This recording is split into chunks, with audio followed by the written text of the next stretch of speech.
Happy SpaceX IPO to all those who celebrate. Are you going to celebrate? Did you get some allotment? It looks like from the chat, some folks did. We're going to have a chat about that. Who's we? Why, about my buddy Jon Twigge back on. Jon Twigge is covering live. He's our on the ground reporter in the UK. So I think I'm going to have to do that because it's time. We're doing this. Let's go. JD is asking, it's 9. Where's Brian? I don't know, man. In an undisclosed location. Good morning, everybody. Do you celebrate? It is a celebration day indeed. So let's find out what's going on out there. John, how are you, my friend? I'm good. How are you? It's not very often I get accused of being on the ground. They're normally you're not big ideas grounded and thinking too far ahead. But there we go. We do have this. There's one that came in before. I guess not. Good morning, Brian. You are appreciated. Thank you, B. Be nice. Very nice of you. Good morning, fellow semi-clever robots. We're working on upgrading you all at this time. A request shared received less than half of what I requested. They are now available at 5,000. I'll sell you one for 5,000 if you want it. Off market, of course. I painted 200 chairs, wrote SpaceX on them, sold the chairs on Marketplace for 135. Sure, why not? Let's see. I requested 84 and received 24. Yes, go ahead. I'm looking at Sawyer posting a new interview with Gwyn. There are definite synergies between Tesla and SpaceX. It would make Elon's life a little easier. All right. In terms of a merger. So they're not ruling it out. Is that ruling it in or suggesting? Who knows? It sounds like they're ruling it in mildly, doesn't it? It does. If you're in the chat, tell us where you're tuning in from as well. Okay. Let's see. Requested 84, got 24. Small portion. I want a small portion. Maybe not quite this small. Look, I had a chance to chat with Emiliano from the Ontario club, Quebec club. I don't remember. One of the Canadian clubs. Ontario, I think. But he was saying that on Robinhood, there was some IPO he wanted to get in on. He requested 100 or 300 shares, and they assigned him 1. It's like 1 is an insult. 1 is worse than none at all. 1 means I heard you, but the answer is no. But what I'm seeing is not that. I'm not seeing anyone getting 1 share. Mine was E-Trade, which is more in England. They might say one could be offended by that. Masters of understatement. I appreciate negative hyperbole in that way. Let's see. Mine was E-Trade, which is Morgan Stanley, which I thought would improve my chances. Glad I did it in 2 accounts. I think it would have done worse if it was all in one. Fidelity wants me to have 2K in the account, and I don't want to pull out of my Roth for an IPO. I got 13 shares for good luck out of the 100 requested. Well, and here's the thing. We were talking a minute ago, John and I were talking, saying, how much could it go down? And my thought is, at least in the early minutes and hours, not much, because if it goes under 135, all of the folks in this chat will stop watching the chat and go buy additional shares that they would have gladly bought for 135. And I think the same might apply even at 140 or 150. If they've got for sure a strong belief. Well, if you like it at 135, I don't know how many people wouldn't buy it at 140. And if, depending on which analyst's math you're looking at, it's something like if the stock hits 141, Elon will be a trillionaire without counting any of his other assets. So, guys, you wanted him to not be a billionaire anymore. You just wished on the cursed monkey paw. You did it wrong. Better luck next time. You know, what are you going to do? Yeah, Forbes currently has him at 982 billion. So very, very close before the trading starts. Well, he's going for the high score. So we'll see how it goes. After years of failing with get rich quick schemes, I know I'll get rich with this scheme and quick. I don't know the future in that way, JD, but maybe. According to my brokerage website, I should receive 183. I'm in the UK. I got 11 shares. Am I a millionaire now? I mean, maybe, but it would be unrelated. It would be my take. What's everyone's percentage allocated? So if you mean what percentage of the request was filled, it sounds like, what would that be? A quarter, maybe, which is better than I would have expected. Some of the numbers you quoted, one was a quarter, one was less. So I don't Oh, I know if see. it depends who they got them from or Tonooms, I through. got 4 shares instead of the 70 I ordered. Wow. Ugh. I wonder why. Oversubscription. Too many people. Yes. Yeah, but one of the numbers you quoted earlier, yeah. they got a quarter. So Yeah, it could be different, just different brokerage. could be the 20% of broker requested. allocation. Tesla tonight thinks that after the first 30 minutes, it'll be gently down. Interesting. A lot of possibilities here. Oh my gosh. Yes. With a 4x oversubscription, that implies a lot of demand. I can't see it going down. Not immediately. Yeah. Yeah.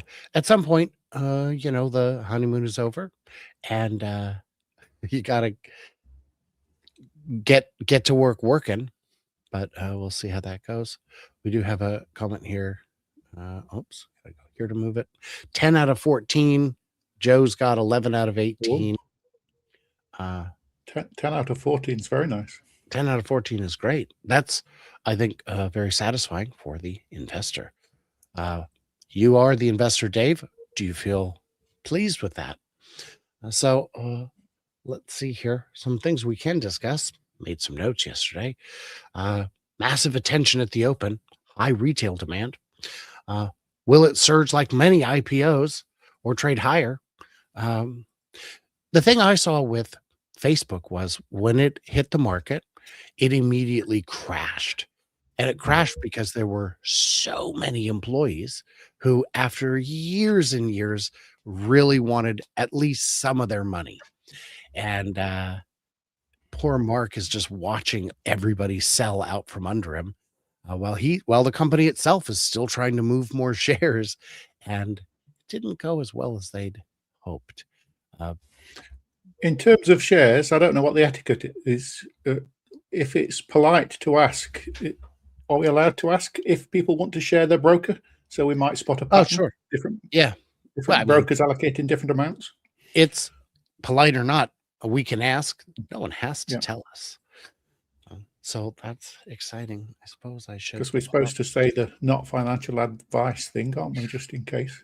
In case you hear our ramblings and mistake them for financial advice or sanity, I wish to disabuse you of such notions right now. Helps if I spell the security correctly. Okay, we're going to just take a peek here. There's nothing really to see yet. Launched the biggest IPO in history, debuting. I love how the Fast Company is kind of writing in the middle of the present tense, less clear. Market cap. A question for you, Brian. Do you think that SpaceX knew, or they had a very good idea about the deals with Anthropic and Google before they set the price? Because it looks very different to what it did in terms of revenue percentages and those kind of things now than it did even 2 months ago. So I would say 2 months ago they had an inkling, and a month ago they had a pretty darn good idea, because these arrangements of this size do not pop up overnight. How many people outside the company knew? My guess would be that number is low. It's because you got to be real careful what you say just before going public. Gavin is saying, I will not participate in the IPO. I'll wait for a merger. I got a midnight email from Robinhood telling me that I was a proud owner of SpaceX, but I only can afford 1 share. So hey, you're in. What I've done instead, I took the clever approach because my brokerage did not allow me to buy shares in advance. I took the clever approach of investing in Tesla, which recently made a purchase of SpaceX stock. So that was nice, I guess. I wonder if there's already a market for the shares, because all these traders that know lots of things that I don't know what they're talking about in any detail, they put futures in. I wonder if you could do that on a share that hasn't even launched yet. Would be I'm going another to way of say getting orders in. I'm going to say no, because looking at this, what we're seeing is that there's no pre-market trading. Of course, what goes on, in back rooms, who knows? We did see this bit here. Pre-market will be different markets around the world, things like that, won't it? On the actual shares rather than futures, options, puts, whatever they call these things. I don't know anything. 3 Fidelity. I'm not going to get involved. It's dangerous, those things. 3 Fidelity accounts. Oof. Got a third on one, got all on the second, and none on the big one. Aha. Wow. 22 out of 30 on Revolut. Let's see. Gavin's telling us that I need to be polite with the scallywags. I'll do my best. I make no guarantees. Got about half on Revolut and Hargraves. Let's see. 21 out of 75 on E-Trade. I think these are not unreasonable numbers for an oversubscribed offering. It'll we have hit a small high. detail. Yes. A small detail on X that if you press like on posts, I don't know if it's all of them, but you get a little rocket ship taking off today. Oh. Yeah, it's not all of them. Maybe it's ones that mention SpaceX or rockets. That may be. They do periodically have some clever stuff. Let me see. Let me jump over here and see.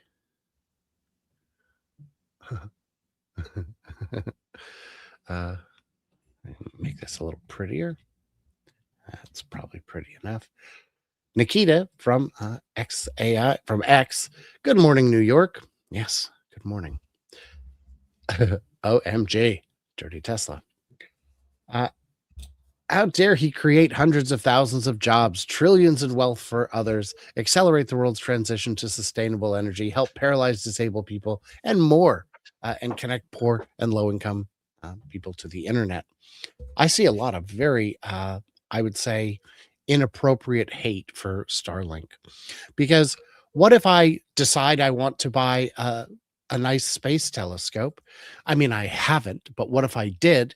Then how would I mitigate the sight of satellites used for the billion people who do not have internet access to hopefully get internet access? What then, John? What then? Sorry, I didn't quite understand the question. What's the space telescope got to do with the satellite? Oh, amateur astronomers can see. Oh, I see. Just before dawn and just after dusk, and no other time really. But we heard probably a couple of years ago they were starting to make sure they painted the satellites with absorbent paint so that to try and mitigate that problem largely.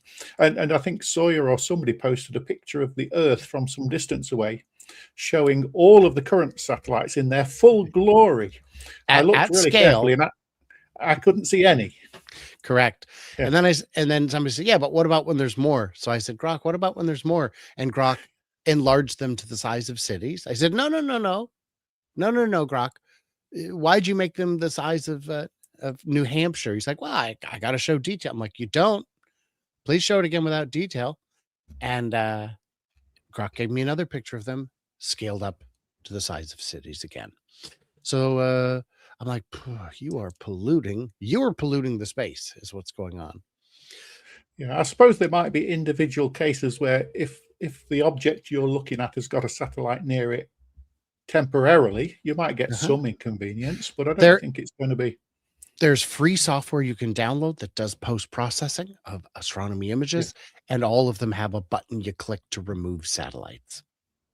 So And Starship is almost certainly going to launch some very big telescopes into space, which will give people far more clarity with no interference of the atmosphere and all sorts of things, I would expect. I've not heard details, but with that kind of capacity and load, you're going to be able to do some very exciting things quite quickly. By the way, Lex Luthor went ahead and told us that not a good comparison to Facebook, because SpaceX has liquidity events every 6 months for insiders who wanted to sell. So if you're an employee and you really need that money for some reason, you already probably have access to it. Where Facebook apparently did not participate in those sorts of beneficial things for the consumers, for the employees. And as if this was a big event, NASDAQ have just started a live stream coverage. NASDAQ. I got to compete with NASDAQ. The absolute insanity, the nerve, the audacity. So on this poll, we're only going to be running this poll for a limited time because once a half hour has happened, and I think it'll be evident as soon as the market opens which way this is going. 3% saying under 100%, under $100. 5%, only 8% say it'll be down in the first hour.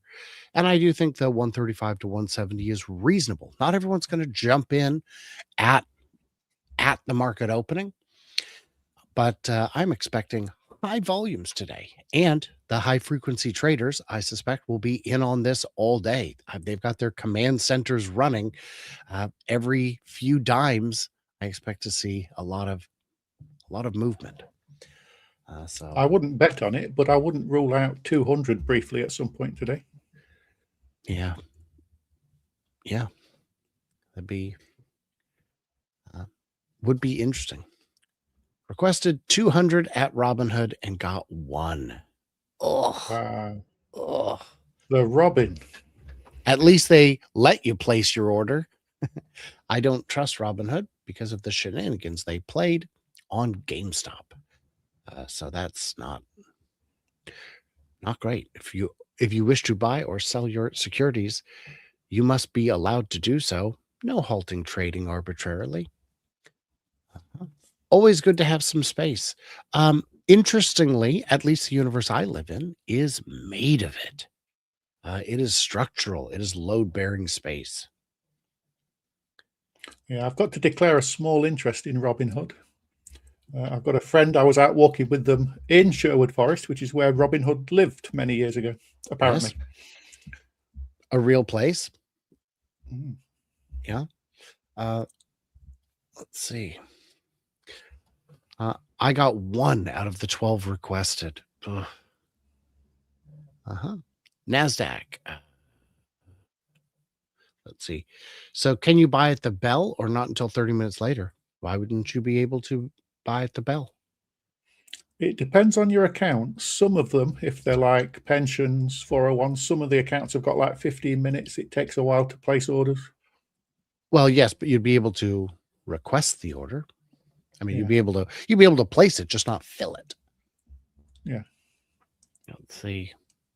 I got 11.8% in Europe, 120 out of 500 with HL in the UK. Hargreaves Lansdowne. More hedges than bushes. Yeah.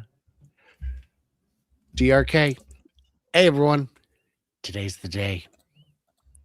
75% Phil, as a longtime Fidelity investor. One thing I've found is that long time doesn't buy you anything anymore. Loyalty is not rewarded. I had a reason to talk to T-Mobile customer support, and at the end of the call, they say, "Thank you for being a valued T-Mobile customer since." And she paused, and I said, "Were you alive back then?" And she said, "No," because I've had my account for 28 years. So plenty of people working at T-Mobile, not alive when I opened my account. I haven't opened this post on X, but this NASDAQ live stream has now got Gwynne Shotwell live on NASDAQ live stream. Wow, look at that. Listing day is here. I thought we were going to call it Disclosure Day, and it was going to be directed by Steven Spielberg. Maybe I'm thinking of something else. Yeah. Oh, that's maybe somebody with 3 first names. Somebody with 3 first names. Oh, no. I don't think so. Definitely sounds like an assassin. And in terms of stocks, he is. Let's see. That's weird. JD Luke saying we can't hear. What? We have a ticker. Okay. SPCX. Oh, it was already on NASDAQ already. I assume so because yeah, people are sharing it. Tech Dev Notes just shared it as if it was new, which is why I said it. I love this. My Chase account logged me out because I didn't look at it in the last 5 seconds, so that's awesome. Let's see if I wonder what Gwynne is saying. I don't know. Is it worth listening for a few seconds? Sure, absolutely.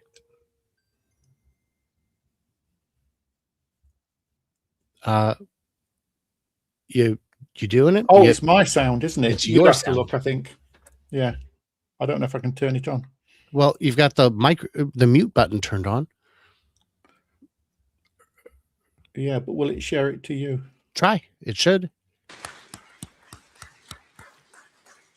You'll never build a rocket large enough to take humans to the moon and Mars. We build one, we've flown it, and this year I believe we'll get to orbit with that vehicle, and we'll recover the second stage. We've already recovered the first stage and reflown it. So good on you all for that too.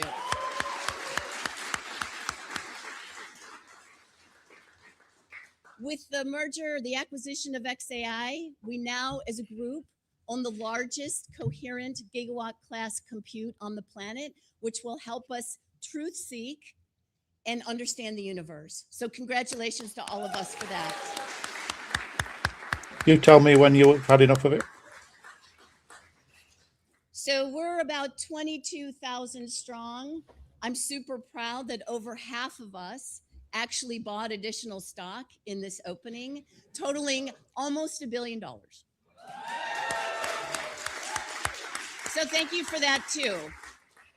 But really the thank yous go to all of you for hanging in there, for keeping a straight spine as the doubters doubt, to achieve historic things, sometimes every day, multiple times a week. Thank you, all of you, for doing this. And I hope today is a day that you feel great about and that you're celebrating. Take a moment. Now, the Falcon Recovery Team can't take a moment today, but everybody else can. And I hope Falcon Recovery Team could take a moment a little bit later. Yeah. And also, thank you to the families, the partners, the plus ones, the children, the brothers, the sisters, the parents that have lived through long nights, that have seen launch failures, that have seen AI compute go down, that have seen kind of the trials and tribulations of this incredibly difficult business. Thank you so much for hanging in there. I know I can't do this without my incredible partner and husband too. And I know you all have been a great source of support for all the SpaceX team, and you are a huge part of this success too. So thank you for that.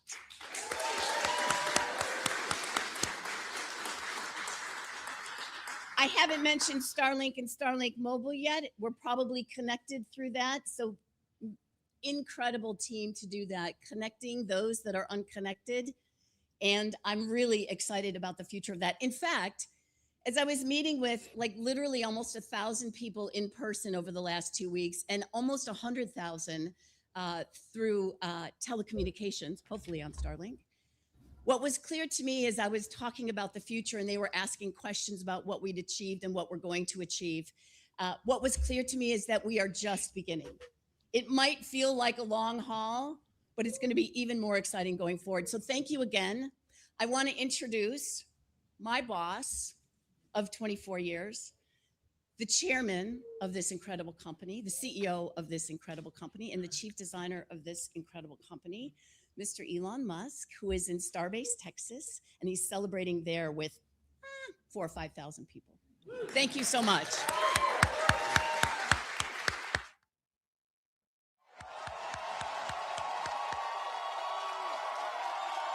We're all rich, baby. I was going to say, do you want me to cut the sound yet? Or was that a bad time? Nah, it doesn't have music annoying us, and I think they're more interesting than me. Okay, let's do it. And it was also interesting that staff believe in it. $1 billion bought by staff. That's really impressive. Unbelievable. How much are we paying these guys?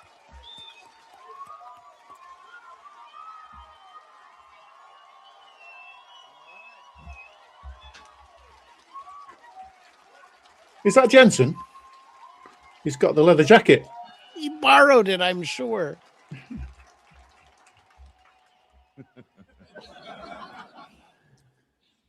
Well, thank you, Gwen. Gwen Shawwell's been an incredible partner and was one of the first people to join the company.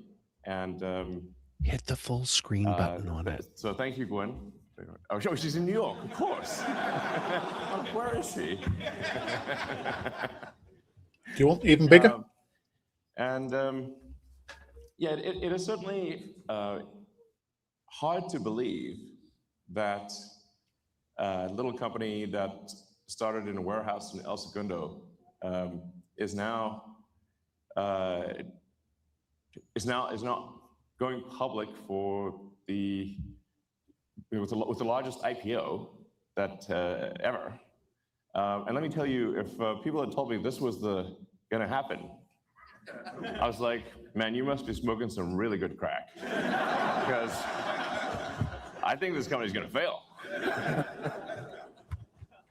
I mean, I gave SpaceX less than a 10% chance of succeeding at all, to be clear. In fact, I told people this. I said, look, we're probably going to fail, but we should give it a try, because if we don't, if there's not a new company that enters space, we will never be a truly spacefaring civilization.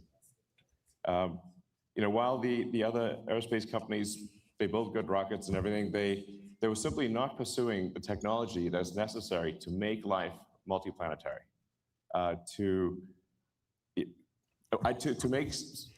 make Star Trek, to make the exciting science fiction futures that we've read about real. And that's what SpaceX is all about, is to take the fiction out of science fiction and create an exciting, inspiring future for everyone. We want to be able to take anyone who wants to go to the moon, anyone who wants to go to Mars, or anyone in the solar system, and maybe beyond the solar system at some point. We want to be able to take you there. Not just a few astronauts. I mean, you, literally you. If you watch, whoever you are watching this, SpaceX wants to be able to take you to the moon, take you to Mars, and ultimately beyond. And I'm confident at this point that with the incredible team that we have here at SpaceX, that we will do that for you.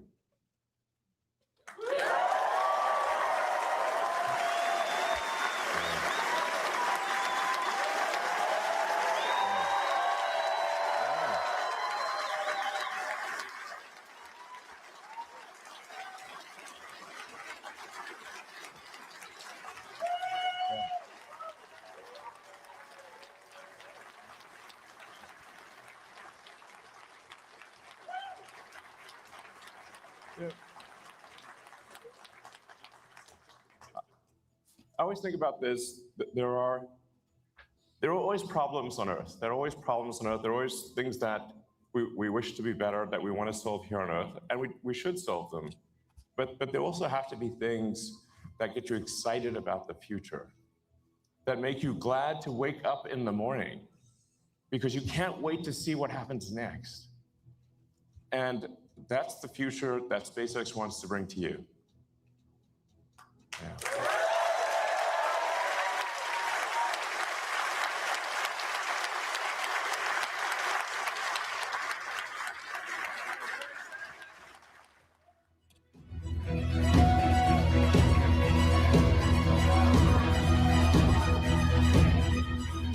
Go ahead and mute it.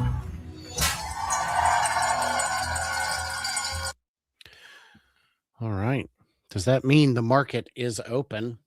Perhaps we should go take a look. See.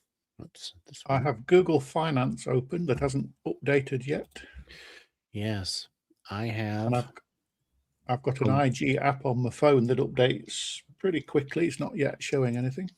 I'm just doing this guy, little company called The Googles. It is one of the interweb companies. No chart available yet.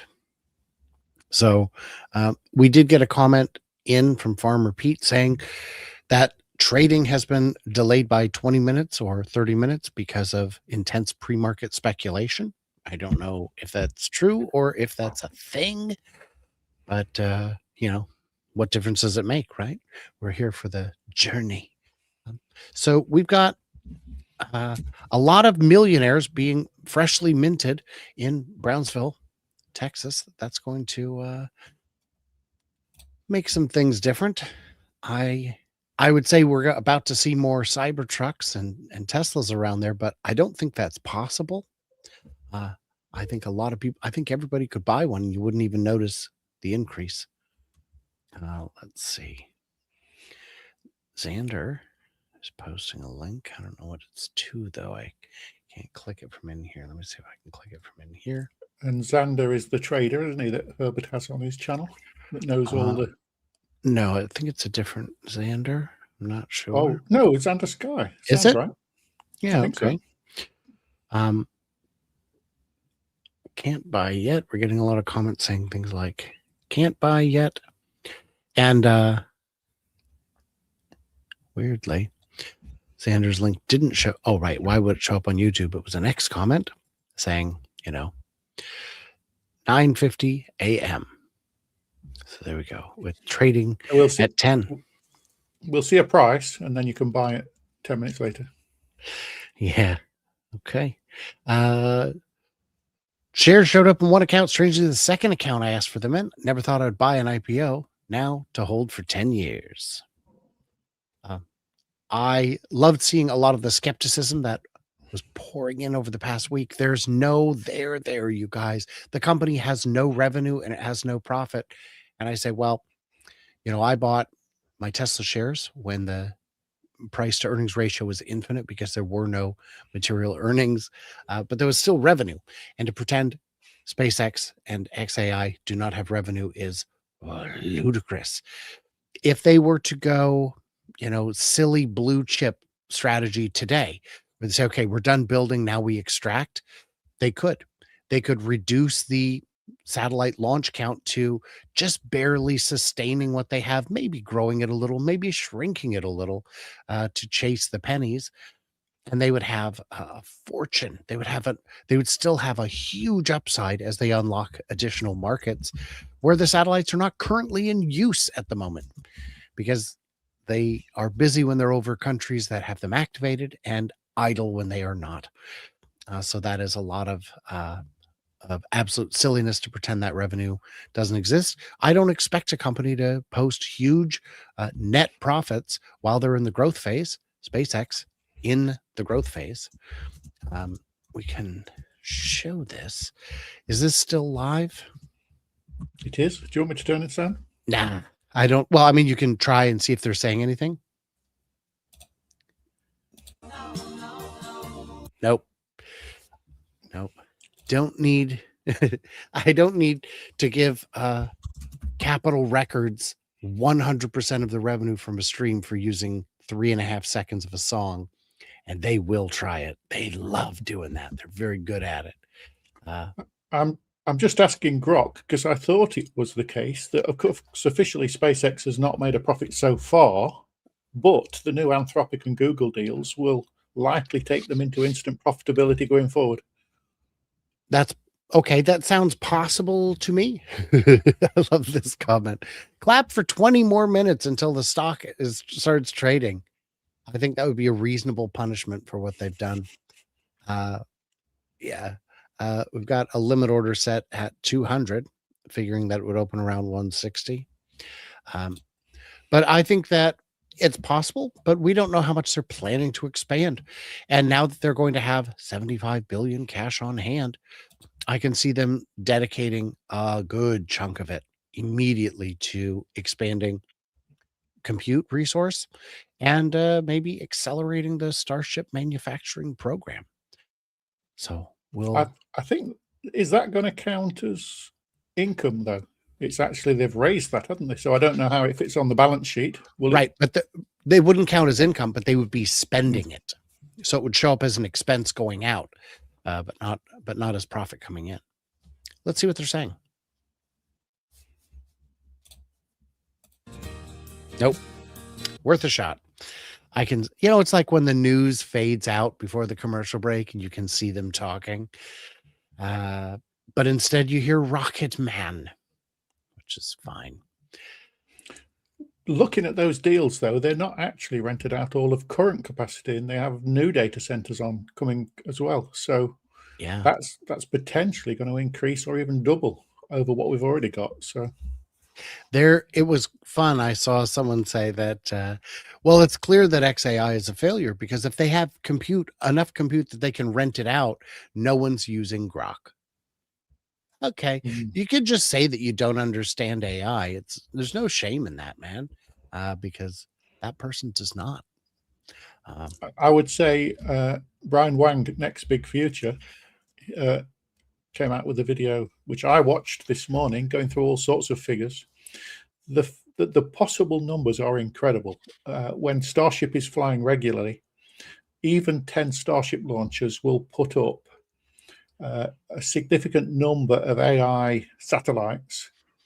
I think it was just 100. Was it? I've lost the number, but it's not massive. 10 or 100 launchers will put up a gigawatt of AI worth potentially 100 billion a year in income. The numbers potentially are staggering. It's quite ridiculous seeing people in the comments addressing with absolute confidence what will and will not happen with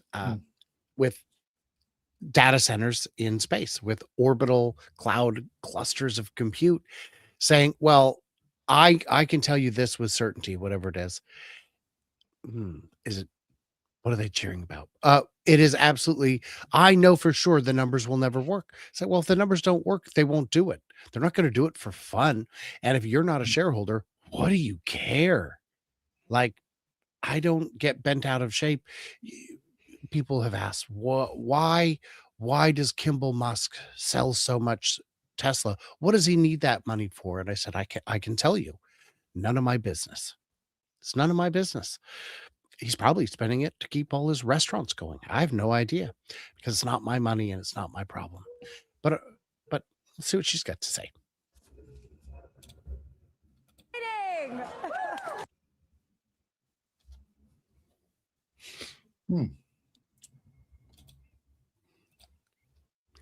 I don't know why it's doing that. It sometimes StreamYard can bog you down a little. We'll see. There we go. Yeah. That's right. I press refresh. Yeah. And there it is. The U.S. markets are officially open for trading. Okay. So does that mean we've got a 10-minute delay on what they're showing us? Yeah, right. I don't know. I'm checking things as well, and I am similarly. Maybe Not she that it doesn't wasn't. work there. Yeah. Yeah. I don't know. If anyone has answers, other than I got 20 with Schwab, which by the way, good job. But out of how many did you request? 100% of my requested shares were awarded, both of them. So that's good. 2 for 2. Congratulations to this person. That's great. My neighbor, sold his house at 50% over market value, and I'm furious for some reason. Yeah, let's get mad at other people. That's a fine example. See what this one is. Oops, click the same one twice. I think the timing would be great, but in the next 6 months is almost inevitable for a merger. And And some people want Elon to fail. It's an obsession. It's a sickness. I don't get it. I mean, I guess I do. I've known some pretty petty and vindictive people who would harm someone else over the most minuscule perceived threat, not even an actual threat. So I don't know, man. There's weirdos out there, is what I would say. Yeah, I'd have to say just a small thing on that, that from the UK, he does tend to share some things that are a bit extreme, saying the UK is a police state and things like that. I think he's got slightly into a bubble politically, but I understand why he's doing these things. He wants to protect humanity. So I'm not arguing. Politics is messy, so I wouldn't. But some people take that to heart. So What I would say is that he's been known to share, to repost, to boost things that are not entirely factual about politics, and some Yes. that are egregiously dishonest. And I'm not calling him dishonest. I'm saying that the posts that he shares without fact checking have had sometimes a degree of nuance that was absent, or Mm. outright distortions. And when it comes to political tribalism, people can get upset over almost anything. And I'd also say as well that for me, you've got to be able to separate things. We can't lose SpaceX and Tesla because he says some things that some people don't agree with. We need it. I mean, without it, we would almost have no EVs in the West at all. We wouldn't Yeah. have a launch business, and none of this would be happening. So you're kind of shooting yourself in the foot over politics when we need the science, we need the business. Should we see what this gentleman's saying?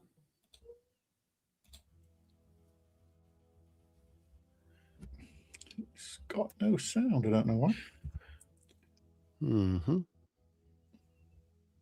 My sound is on. Maybe he's very, very quiet. I mean, but do you hear him? I don't hear anything. Oh, then certainly nothing I could fix then. No. You're in the post? Maybe hit refresh. Oh, I wasn't in the post, so maybe. Oh, that's a replay. Oh, that's the beginning. So let me catch up. Nah, it's the coverage has ended on that, I think. That one's gone, yes. That one's ended gone. 4 minutes ago. Look at the bottom. Yeah. All right. Well, let's see here. I think they're matching buyers and sellers right now. That's fun. So this is Sawyer asking, what did people get in a similar way to you were? 1 out of 18. Brian Sequoia saying I got 138 out of 455. 3 out of 69. Somebody there, look. Yeah. 7 out of 100. I think it's worth saying as well that some people have sold Tesla, maybe Bitcoin as well, to have the money in their accounts ready to buy. So Annie there might have had 100 shares worth at $135. Where will she put that money now? Back into Tesla, back into Bitcoin, more SpaceX shares. I think we're going to see wild movement across the board as this money redistributes. And I suspect, we're only talking about $75 billion that needs to be taken from somewhere and put into SpaceX, but we don't know how much dry powder people put aside. Certainly more than 75. It could be 4x that. It could be 10x that. The figures that they're saying 4x, which means 3x, over $200 billion was sat there ready in case. Yes, just for this, but it doesn't include, it doesn't include everything. There's a lot of money on the sidelines that isn't being counted because they didn't stand up and say, I'm definitely doing this. Yes.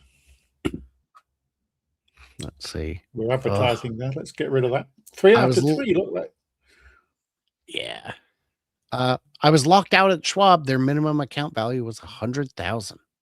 That's frustrating. I had people telling me with sincere rage that I was lying to people by saying that regular investors could not have bought SpaceX before the IPO, before this current month that we are in.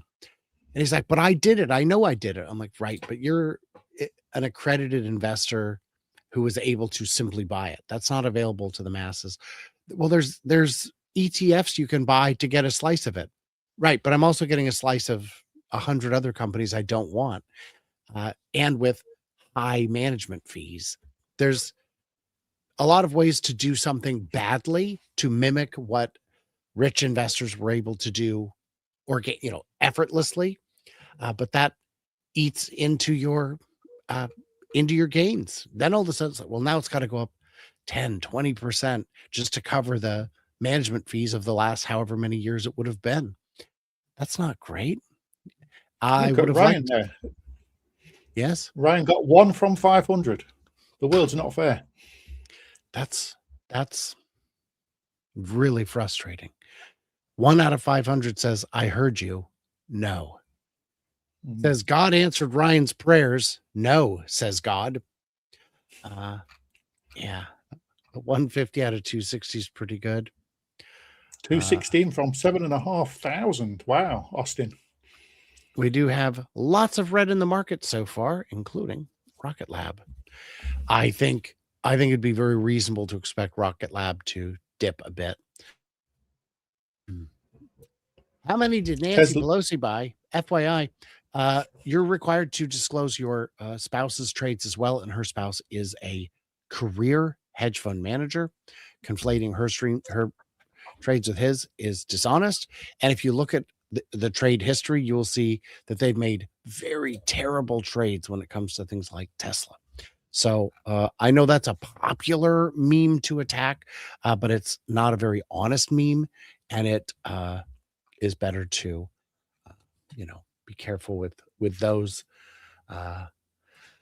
Let's see, still nothing listed on the stock charts. We have 3 minutes if it was correct until we get a price. 3 minutes until a price is acceptable. I will permit it. No amount of IPO shares I got rhymes with folk hero. Oh, the amount rhymes with folk hero. In what language? Sweden, Nordnet got 12.6%, 17 of 75 in the Netherlands. Different institutions received different allocations, I assume. Yes, and each one would want to balance it. We've got Brian Sequoia saying, the world isn't fair. 1 out of 155 from Robinhood. Huge thanks there. 1 SpaceX share equals 1 ticket to the moon in 2040. Appreciate the super chat. 0. 65 from 2,000 through Schwab. Somebody? 65 shares out of 2,000 requested from Schwab. Yikes. Asked for 20, got 10 from Fidelity. That's interesting. I asked for 7, got 7. If it's oversubscribed, doesn't that mean funding is complete? No, because only a certain percentage was available prior to listing, and it's not all of them. I think it would be fascinating if they did, but they want some of them to sell on the open market because they can sell them for more than 135 if it pops. And this is a managed hype event. And they have an opportunity to make additional billions just by sufficiently managing the hype and holding the shares for a more strategic time. It would be neat to see a chain of custody on a stock so you could know who you actually bought it from. But I think that would introduce a level of drama hitherto unseen in the stock market. You got to be kidding me. I asked for 2 and they're like, nah, even that we're not going to do. You'll get 1. At least you guys were able to get them. JP Morgan Chase did not make that opportunity available for me, which is frustrating because JP Morgan Chase up until this week had a price target on Tesla of something like 175, 195. had always been just the worst on Tesla. And they replaced the analyst. He's like, actually, it's much stronger. It's way above where it is today. Now, do you guys love me? No, I still think you're ghoulish monsters, and I do not like you. The time is now 14:50 in the UK. For you in California? Pacific time, 6:50 a.m. So East Coast, 9:50. So it's time to go. Well, I mean, is it? Is it moving? No, it isn't. But they It's said not. they said it would. Maybe it's further delayed. They say a number of things. I'm gonna pull up. They the said chat. we should see a price, and 10 minutes later we'll get trading. Well, the price I'm seeing is still 135. But of course, we know that's not accurate. For those tuning in late, if the stock is at 141-ish, Elon Musk is going to be a trillionaire just from SpaceX. So that would be, hilarious. I want Tesla to go to zero to hurt that guy. Right. But it won't hurt him, and you will bankrupt a lot of people's retirements. So let's maybe not be monsters. Let's not be bigger monsters than the people we criticize. I think that'd be pretty cool too. So if we get $1 trillion just from SpaceX, is that going to put him at 1.4, 1.5 in total or something crazy? Oh, yeah. Yeah. 1.3, 1.4. Yeah. Hey, guys, you wished for him to no longer be a billionaire. It's not my fault you wished on the monkey paw. So, yeah, congratulations. You got it. Your dreams come true. A lot of fun. Let's jump back over to the chat. Not that you can't see it, but why not? 6 of 30 on Canada. Could take 30 minutes to several hours to start trading. Interesting. Let's see. Maybe Warren's letter worked. You never know. Put in bid for 40 shares with Fidelity. Waiting.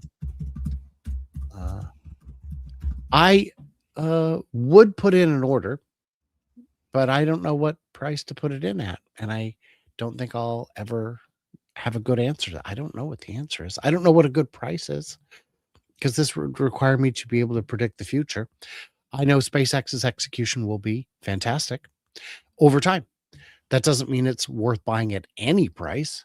There's a window of prices at which it's fantastic. I don't know what that window is. That's how I bought Tesla, was by understanding the execution and seeing that the market did not understand the execution. So I don't know.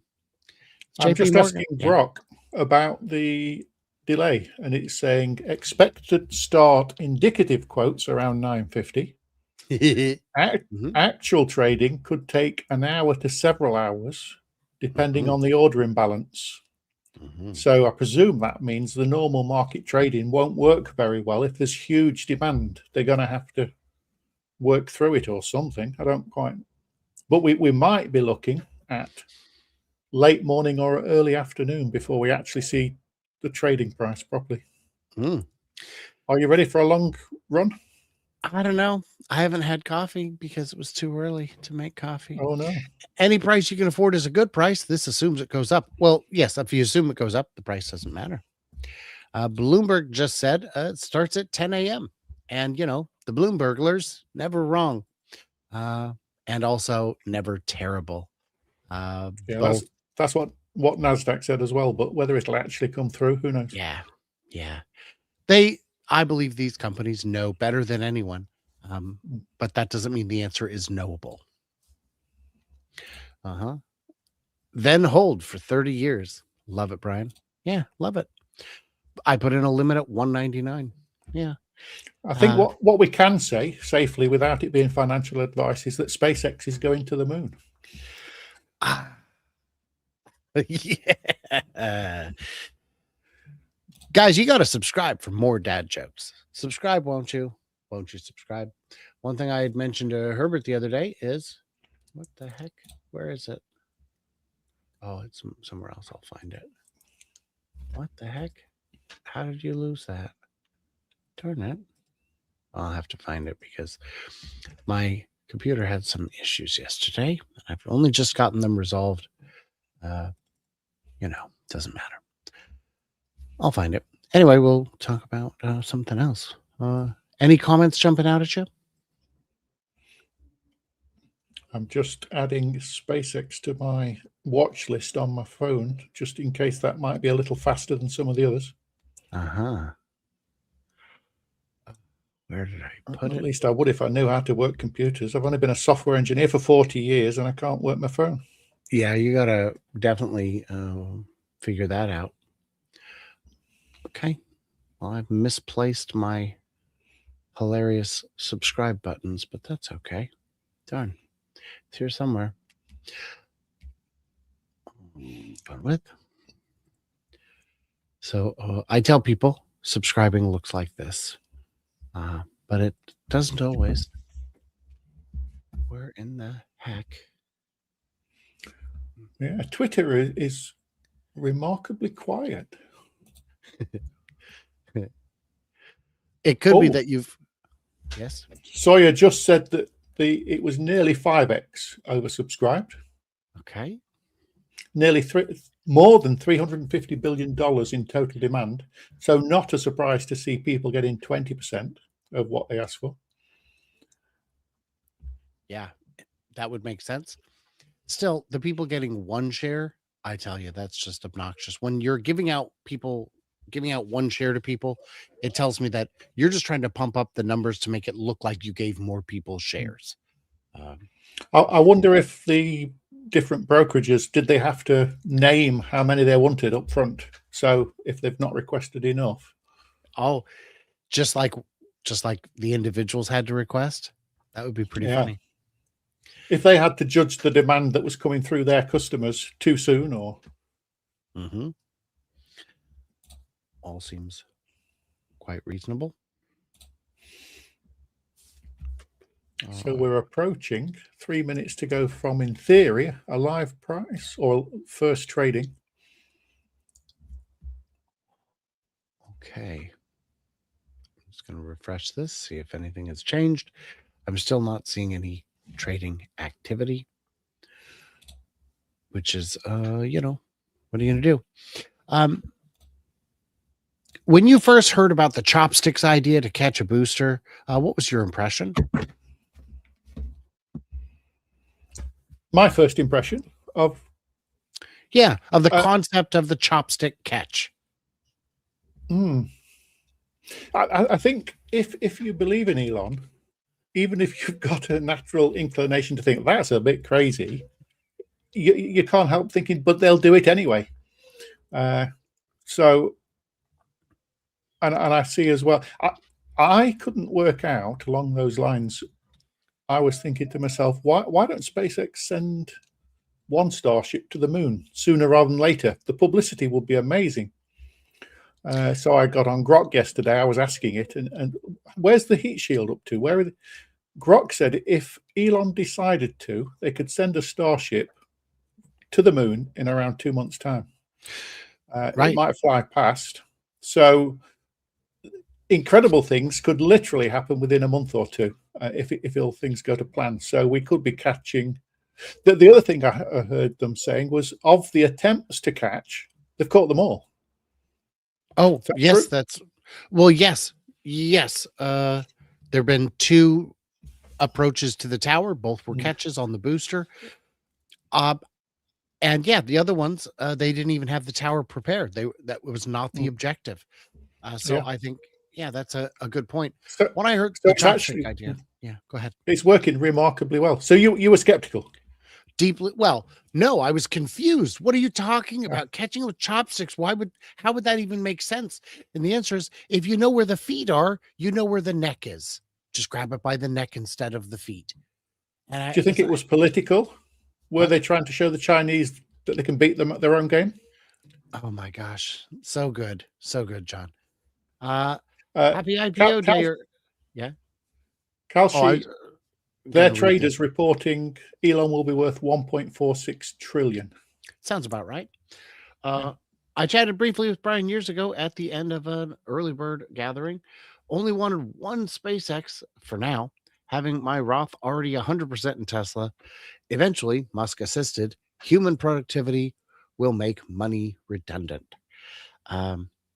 It'll be interesting to see how we get from how we get to sustainable abundance without without the 95% of huddled masses devouring the rich.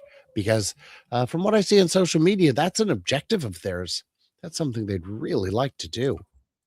The clock has ticked, but the ticker hasn't.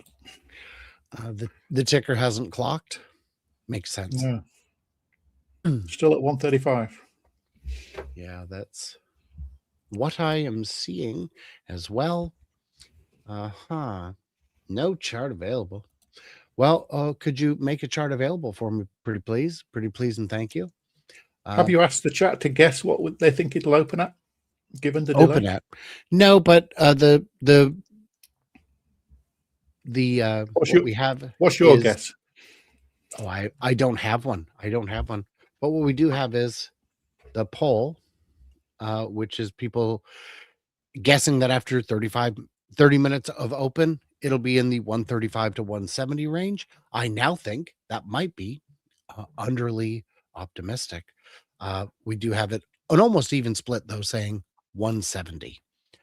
But with a 5x Plus. oversubscription, I think we've got to be aiming to 170 plus opening. There's also this delay is also causing extra anticipation. It is causing people to want to spring more sprongly is a word I just decided. I wonder if people can place orders now, even though they don't come through yet. Can people place orders to buy? I'm asking Grok. Yeah. Thanks for the live stream, says Traveling Mode. Good to have folks together for this. Now for the flood of FUD to drive it down. So Grok says, yes, people can, and in brackets, and are placing orders already. So what we've got is a growing demand of orders before it even starts trading. So it's going to take quite a bit of a pile of orders to work through and work out what to do with them, I guess. Is it first come, first served on the markets? No idea. Fine question.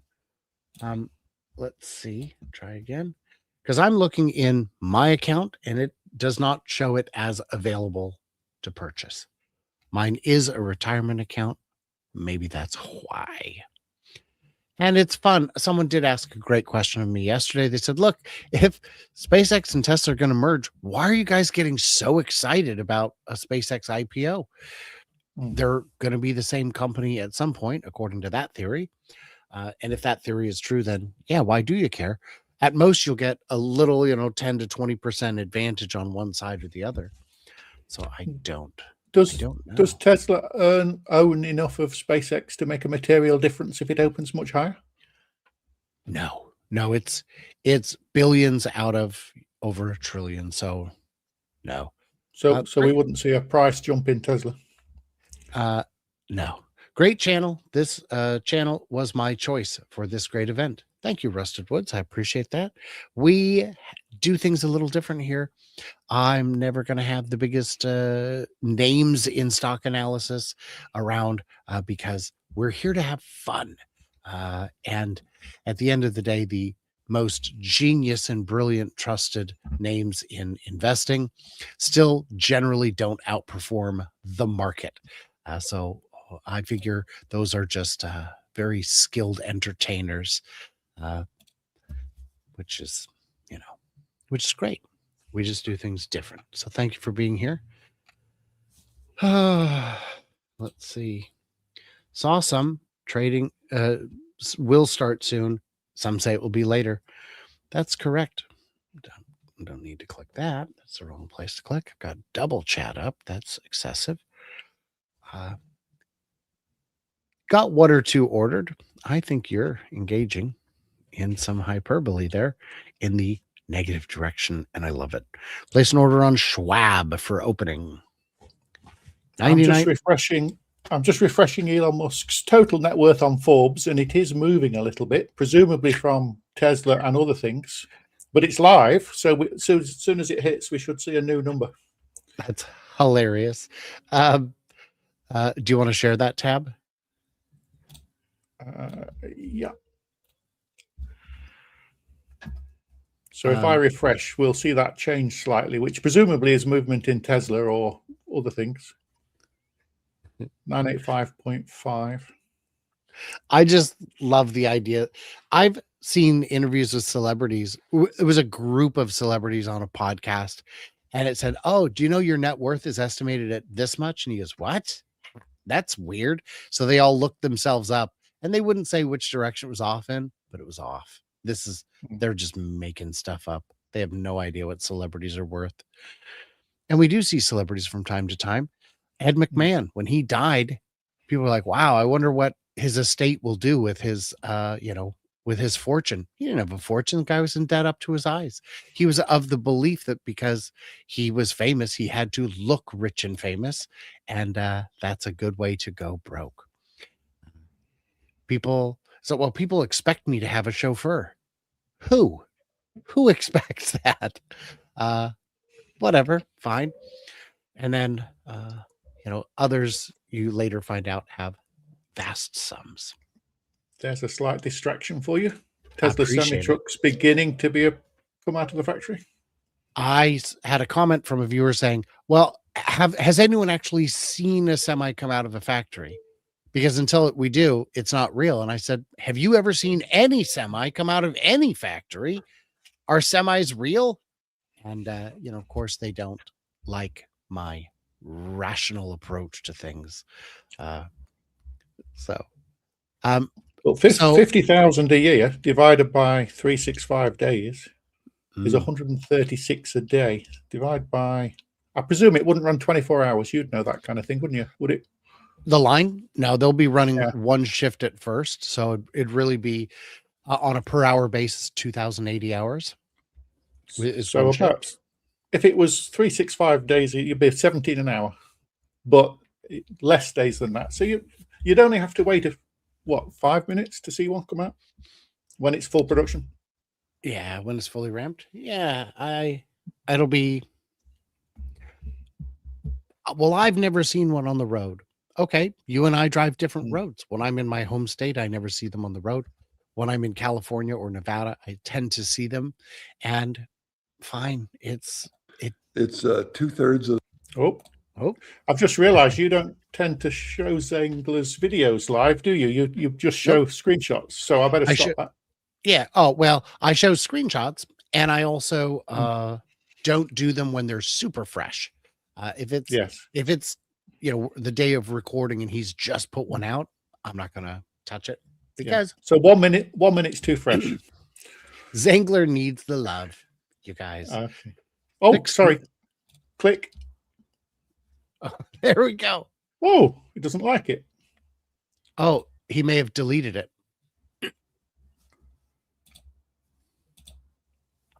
Or is the new version? Yes, he's put a new version of it. That says, knock it off, John. No, I don't know. You're a longtime viewer. And There we go. Yeah. He is underappreciated. He does a lot for the community to keep us informed and knowledgeable. And we don't get to see enough of that. I was surprised when we heard that there's actually been several hundred made already. They've just been fairly well spaced out over the last few years, haven't they? But yeah, they're going to start coming out more regularly. Mm-hmm. That's incredibly exciting. I mean, all the fuel saved on trucks in the world, they'll be able to use it to launch more starships, maybe. Yeah. A retrofit to remove controls would be fine once it learns to park inside my garage. I disengage every day when I get home because if I were to stop where the car stops, my wife wouldn't be able to get out of the car because there's a hedge there. Just pull forward another 4 feet. I assume on a future build, we will have a remember my parking spot situation. The problem with Zengler is he isn't consistent. He used to be, and that didn't help. So that wasn't the problem. That's more the result of, all the other drone pilots have been invited in to see what they're shooting. He hasn't. and not all. In China, they didn't, but in Berlin, I mean, Joe Tegmeyer's gotten to tour Berlin, which is very cool. But Zangler doesn't get to see Giga iWest. He has seen Giga Nevada, which he's really not allowed to film over, but not Giga iWest. I think one of the problems is he just tells us the truth. He gives us facts. Yeah. A lot of the audience are looking for the rumors, the possible futures, the share price going crazy. I'd rather have the facts. I'm with you. Yeah. Elon is on now. Where's that, Brummy? Or is now the name of a drug? Uh-huh. You can place a limit order, so I did it for 100. Looking for a deal. Yeah, why not? The reason I haven't done something like that is, what if it falls so quickly that I pick it up at 100 and catch a falling knife as it drops to 35 or 70? But I just don't know which way it's going enough to even have a theory. And I would say if you're looking at the oversubscription and you place an order now, you're at the back of a long queue. Yeah. And I would say that the reality is no one knows with certainty where it's going. It's just that some are very confident, sufficiently confident to get you, to get your attention. Oh man, the iWest joke is geriatric at this point. Okay, but semi is an older term. And when I say iWest, you know which factory and which company. So I imagine it sticks. In the chat if you folks would like to sound off on the iWest joke and the quality of it. John, do you know the iWest joke?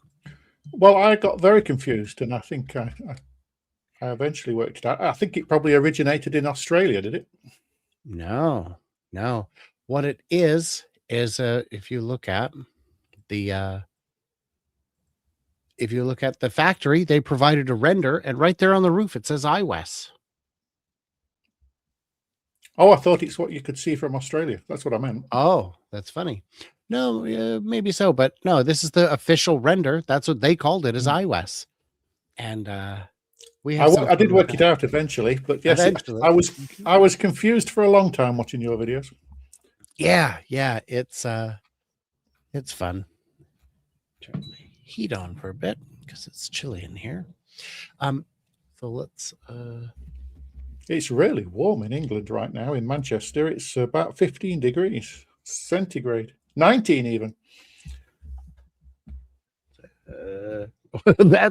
it's room temperature in England, you guys. So that's Yes. it's great. I had to check my handy. I keep a little cheat sheet nearby to tell me what the temperature is. So that's pretty good. Yeah. It has both on it. But no, it doesn't have Kelvin, which is, at least for my scientific purposes, not great. That'd be a good name for the first Optimus to go into space, wouldn't it? Kelvin. Kelvin? Yeah, it would. Yeah. It's chilly out there. Okay, so our responses here, we've got iWest is authentic genius. I use iWest unironically, and I'm full of irony. Bronzy and Goldie. Nice. I missed, let's see. I like well-trod dad jokes. So, unfortunately, my friend, it looks like iWest remains. iWest joke, like Brian, oldie but a goodie. I'll take it. I was allocated 4% of my ask. Longtime Tesla investor at Schwab. 4%. Elon did say at one point that Tesla shareholders would be thought about, shall we say, at least. Did that anything reflect that? No. I think the phrasing was even stronger. It might have been that they'd be taken care of or reward. I don't remember what it was. But when he said that, I tried to caution other YouTube analysts saying, how? Because I need to hear the mechanism, because there is no mechanism, because that wouldn't be legal, because you can't reward shareholders of a different company by disadvantaging shareholders of the company. And SpaceX investors would have said, That's ridiculous. What are you talking about? So the only way really would have been for Tesla to buy more SpaceX early, which would have then gone up, I guess. Yes, but that of course creates an appearance of unfair dealing of a not arm's length transaction, and Mm, they it's while it's something you and I would have been excited about, I don't know how the market would have reacted to yeah. that. So what is being public going to do to SpaceX? Are there any downsides other than the paperwork? Okay, very good question. So the upside is we get a bunch of fresh capital with which to deploy more data centers, to build more rockets, whatever it is for which we need the cash. The potential downside is, well, now you've got outside shareholders who can vote, people who were not hand selected like the investors prior to the IPO, but they're only providing something like 8% of the company in float, and Elon's voting advantage is significantly higher on these shares, on the shares that Did you he not? has. Did you see the way they've done the shares, the classes of shares as well? That they've reserved his shares as a special kind. So even if they sold a lot more, he'd still maintain control, I believe. I believe so. And the number is high enough that were SpaceX and Tesla to merge, he would then have absolute voting authority. No shareholder votes would ever be required again. Because if he's voting, that's the answer. And I'm not one of those who, I've seen a lot of people over the years say, well, if you don't like it, sell your stock. I say, no, if you don't like it, buy more stock and have more votes to vote against whatever it is that you don't like the company doing. But if the answer is, I no longer get to vote, okay, then if you want to sell your shares, sell your shares. Yeah. CERN was watching Gwyn talking, or he's seen it now, and said that over half of SpaceX's 22,000 employees bought shares. Over half? Over half of the 22,000, totaling 1 billion. That's when I see Mary Barra get a fresh batch of GM shares, she always sells them. That tells me you don't believe in your own company. That means you believe in your paycheck and yourself, but not the company itself. So I don't know. I don't know if I would want to invest in a company like that, where when everyone gets their stock, they sell them.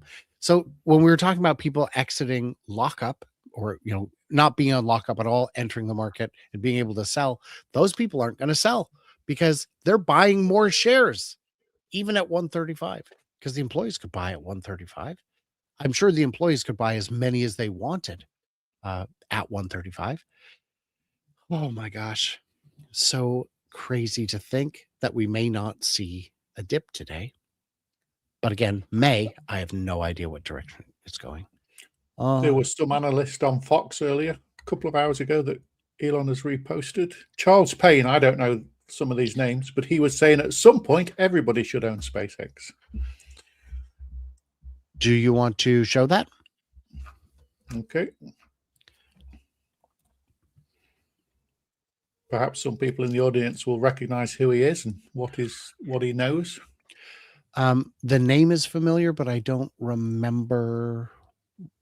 It's quite a strong thing to say. I suppose if you've got a pension, 401, you've got various different accounts in NASDAQ indexes, you could imagine eventually most people owning a little bit indirectly, at least, I guess.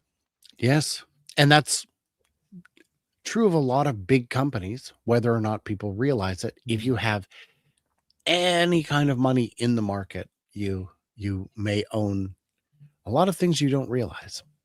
And that goes down several levels, doesn't it? So a big pension fund will own various different indexes in various different places that in turn own other indexes. And you could have owned a little bit of a lot of things. Right. Mm-hmm. Indicated to open at 175 now is a comment we just got. That would be crazy, but unsurprising. Hey, NASDAQ, it is 10:19 Eastern. Are you going to sell some shares, or are you just kind of hanging out? Because if we're not buying and selling shares, why don't we all go get a lunch or something? Because I don't know. Can you explain why shares are not showing up yet? Never tried to do an IPO yet. No.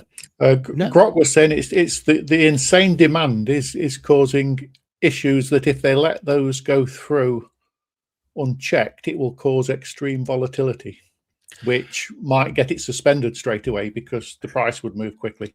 So I think they're trying to work through them, work out what price it would indicate. Because if it opens at 135, you're going to get a mad. The first one might go through at 135, and then seconds later, other orders then get processed at 170.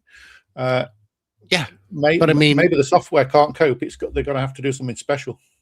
Yeah. Do you guys not have computers or I don't know, man. Yeah. Well, so there is a theory floating, and I think it's probably has some merit. They won't open until Brian gets 500 likes. So, guys, you could at least tell me how many likes are we up to? Yeah, I don't give financial advice. What I give you is perspective. And I had an opportunity to meet with a viewer in Muskegon last weekend who said, I know you don't give financial advice, but when the stock was trading in the 100s range, I was very distraught and I almost sold all of it. But I watched your channel and I looked at what you're saying. And what you're saying is the stock price over the short term is less important than the long-term execution. And I just kept covering the long-term execution. And that gave them the confidence they needed to remain in the stock. So that was, helpful. I've just switched that because I presume most people watching would agree that Curious Peggy does not deserve to be banned from YouTube with one of these random bans. Very strange behavior. Peggy was in the chat earlier. I thought, just remove my YouTube for harmful and dangerous content, which I have none. I only talk about Tesla. That's ridiculous. YouTube is, and I've said this many times, the devil, one of, if not the, that's ridiculous. It was probably just a bunch of complaints from Tesla Q type people. Yeah, I get very frustrated because with AI, some of the adverts that go through are just such obvious scams. I mean, there was a whole batch of them went through for heaters that could heat up any size room in seconds. It was just physically just nonsense. Wow. And then if you press the complain button, I do occasionally, but I've given up now. And they say, no, it doesn't break the rules. Yeah, but it's physically impossible. It's just like, no, big business has gone off the rails. Some of them. He played a scam video by mistake. What was the scam? What kind of scam? Interesting. So the scam video was still there and hadn't been banned. He got banned for accidentally clicking on it. Oh. Well, I'm saying if that was the case, he accidentally played a video that there was a scam, which should have been banned, I would have thought. Oh, I see. Yeah, it's crazy. When money gets involved, platforms do the wrong thing every time.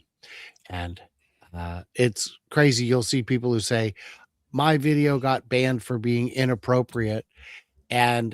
But in the meantime, I'm seeing ads that look like naked people doing inappropriate things, trying to promote some scam game or app or whatever. It's, we've got a humble request. We should be putting in our orders at 100 just to keep the price down.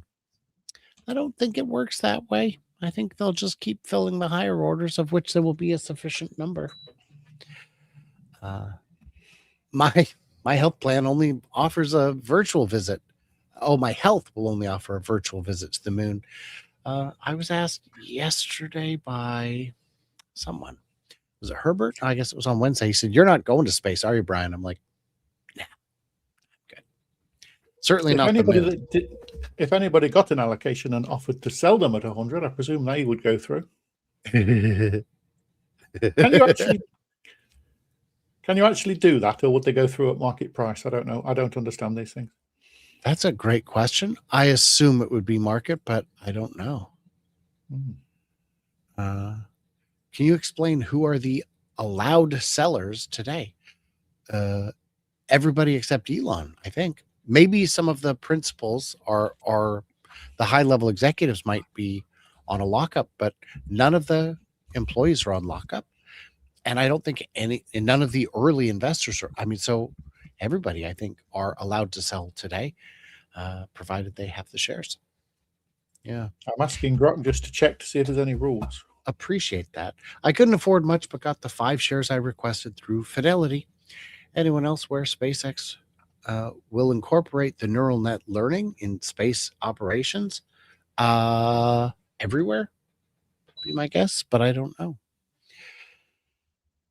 Oh my gosh. It says it's not illegal, but some of the brokers put restrictions on that if you've got them allocated and you sell within 15 or 30 days, depending who it is, they can ban you from their platform, which is, never heard of that. Interesting. Charles Schwab allows you to sell immediately, but some of the others don't. Do you want to read that? Sure. You want me to put that up? Sure.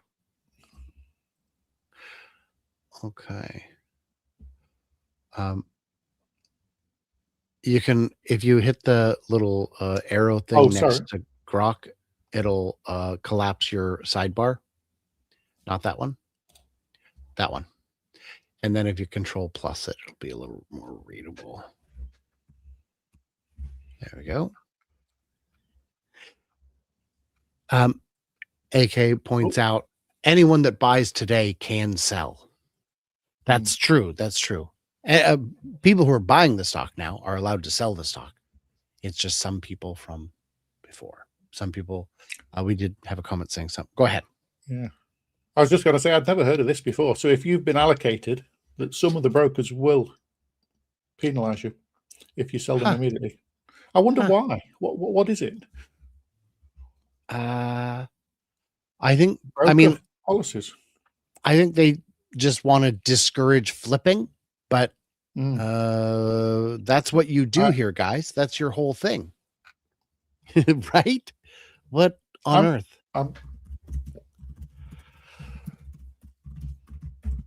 I've got to ask why, because I don't know why they would do that. Tony's saying Robinhood will not allow me to buy the next IPO if I sell today. I mean, it's not about us, it's to protect themselves and their underwriters. Right, but why? Still why? If too many of their clients flip shares right after the open, it creates selling pressure that can destabilize the stock price. That sounds like market intervention to me. Oh, yeah. Oh, big time. They love doing the things that they hasten to remind you are forbidden. Yeah. And Paul is saying they don't ban you from the platform or the account or anything, just maybe not letting you in on future IPOs. Okay, but I wanted money. That's the whole reason to do it. Fidelity definitely has a rule about selling within a certain number of business days. But I think that's on pre-IPO. On IPO, you can take a long walk off a short pier if you think I'm going to let you dictate the rules over which I buy and sell things. I mean, that's what stock, that's how it works. And they know it's how it works. They just don't want you to know how it works. Ridiculous. I've sought Tesla stock since 2018 and continually added. Elon promised. See, he didn't promise. That's not what a promise is. Shareholders, he would take care of us with SpaceX. Not true. I applied for 300 and got 10. And that's not because you were a Tesla investor. That was open to any investor. So he definitely didn't take care of us. And as we mentioned earlier in the show, there was no legal mechanism for him to allow that. I don't know why he said that was a thing that could happen. And if you watched this show, you'd have heard that I did say there's no way that's going to work. There's no legal mechanism for it. I sold with Elon. All things are possible. Turns out not quite true. So Elon, very excited about the IPO. May we see it, Elon? And I know he doesn't have any control over it. I'm still refreshing all the, various things, trying to find. There we go. This still no listing. See how Tesla's doing today. Down less than 1%. Rocket Labs announced it will be joining the market. That's great. They tried to engineer it for lower volatility, but this is still going to be insanely volatile. They did add in circuit breakers with max amounts insiders can sell. They have to put the circuit breakers on because if you don't, you can have flash crashes and all kinds of crazy things happen. And while it won't destroy the market or destroy the company, having someone who accidentally buys a share at $1,000 for the billionth of a second that the computer says that's what the trade price is going to make people never invest again. So much fear mongering over on YouTube over the past week. Do they not realize that only 4% of SpaceX is being offered for public sale? 75 billion out of 2 trillion is just a drop in the ocean. It's a very small float, but it's a big company. I'd argue Elon took care of us retailers since such a lump was allotted to us, not just us Tesla stockholders, though I admit. I was not able to get them. So I say shenanigans. I don't accept that. If their clients get known for flipping, they get less allocations. I just don't know why the company would care. Not a promise, but he did say we should take care. I agree they should, and they should have. Let's see. Yeah. Solo became a member. Thank you. I appreciate that. It makes things easier. I do have a big trip or two coming up this year, and I cannot do it on ad revenue. Grok is adamant that trading has started. I'd asked it to double check with a price of around 175, but it won't appear on all platforms yet. Okay, if anyone's seeing it being traded, tell us where so we can look, because I'm looking at the Googles and the Googles say no. Let's see. SpaceX. So I'm asking Grok where we can look.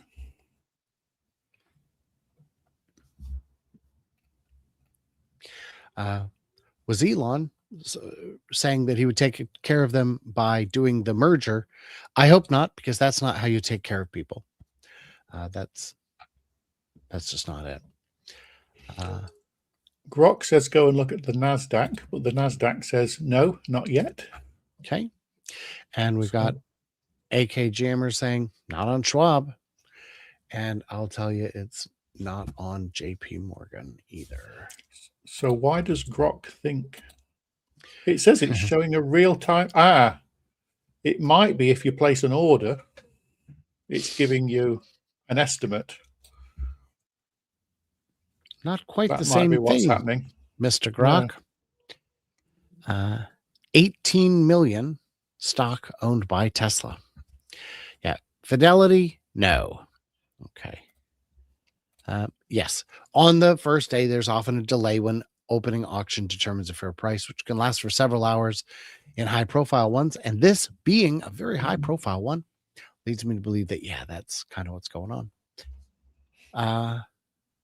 And not on Interactive Brokers, still 135 on Robinhood, not on Fidelity. So Grok is mistaken.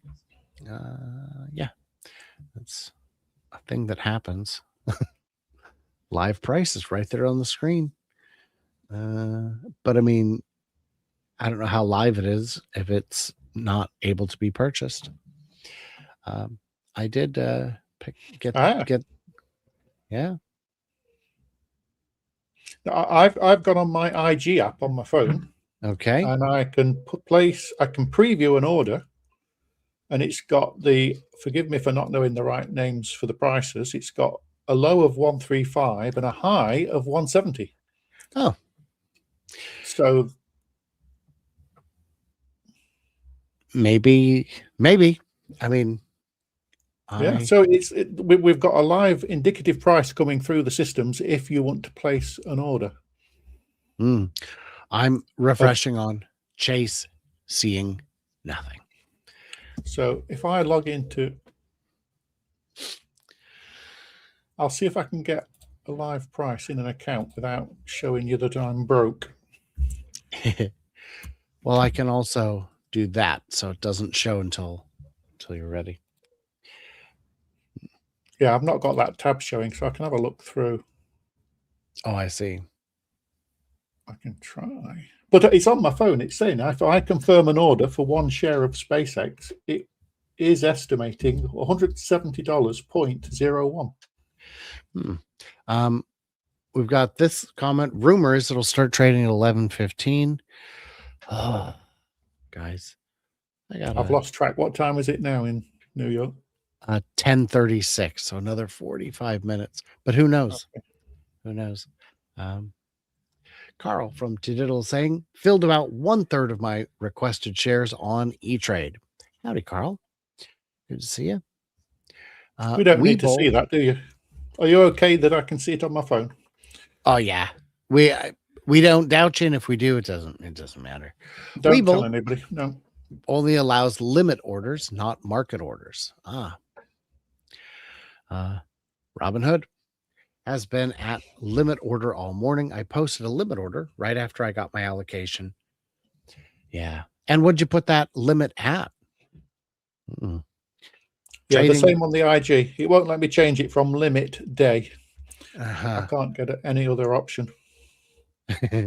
Trading could easily be delayed longer than Brian's bladder supports. Easily. Fidelity is showing a red halt on SpaceX. Yeah, it's. I got mine. You got yours? No, I don't know. So, in terms of the market, I'm very curious. Like, what's going on? Go to the bathroom, Brian. We'll wait. I don't need to go to the bathroom. I'm fine right now. But what I would like to do is. So what do we feel about that price? 170 is what we're estimating. Well, I think it makes the price to earnings ratio that much more difficult because, of course, there are no positive earnings today, but, it's a lot of money, man. It's an extra, hundreds of billions of dollars. So I don't know. I don't have a strong opinion. I'm confident it will do well. I wish I'd been able to buy SpaceX when I first had sufficient conviction, because today would be a very exciting day for me. But for most people, it was almost impossible. Yes. You need to be an accredited investor, which most people are not. And the other ways to get in were all through like companies that would pool money and buy it and then charge you management fees that would erode the power of it substantially over time. And it's just very frustrating. But, I understand the need to protect small investors, but having no ability to get in on it was just frustrating. But I understand. I am also poor. I am also a poor. We are all a poor on this blessed day. Could have worked as a janitor at SpaceX.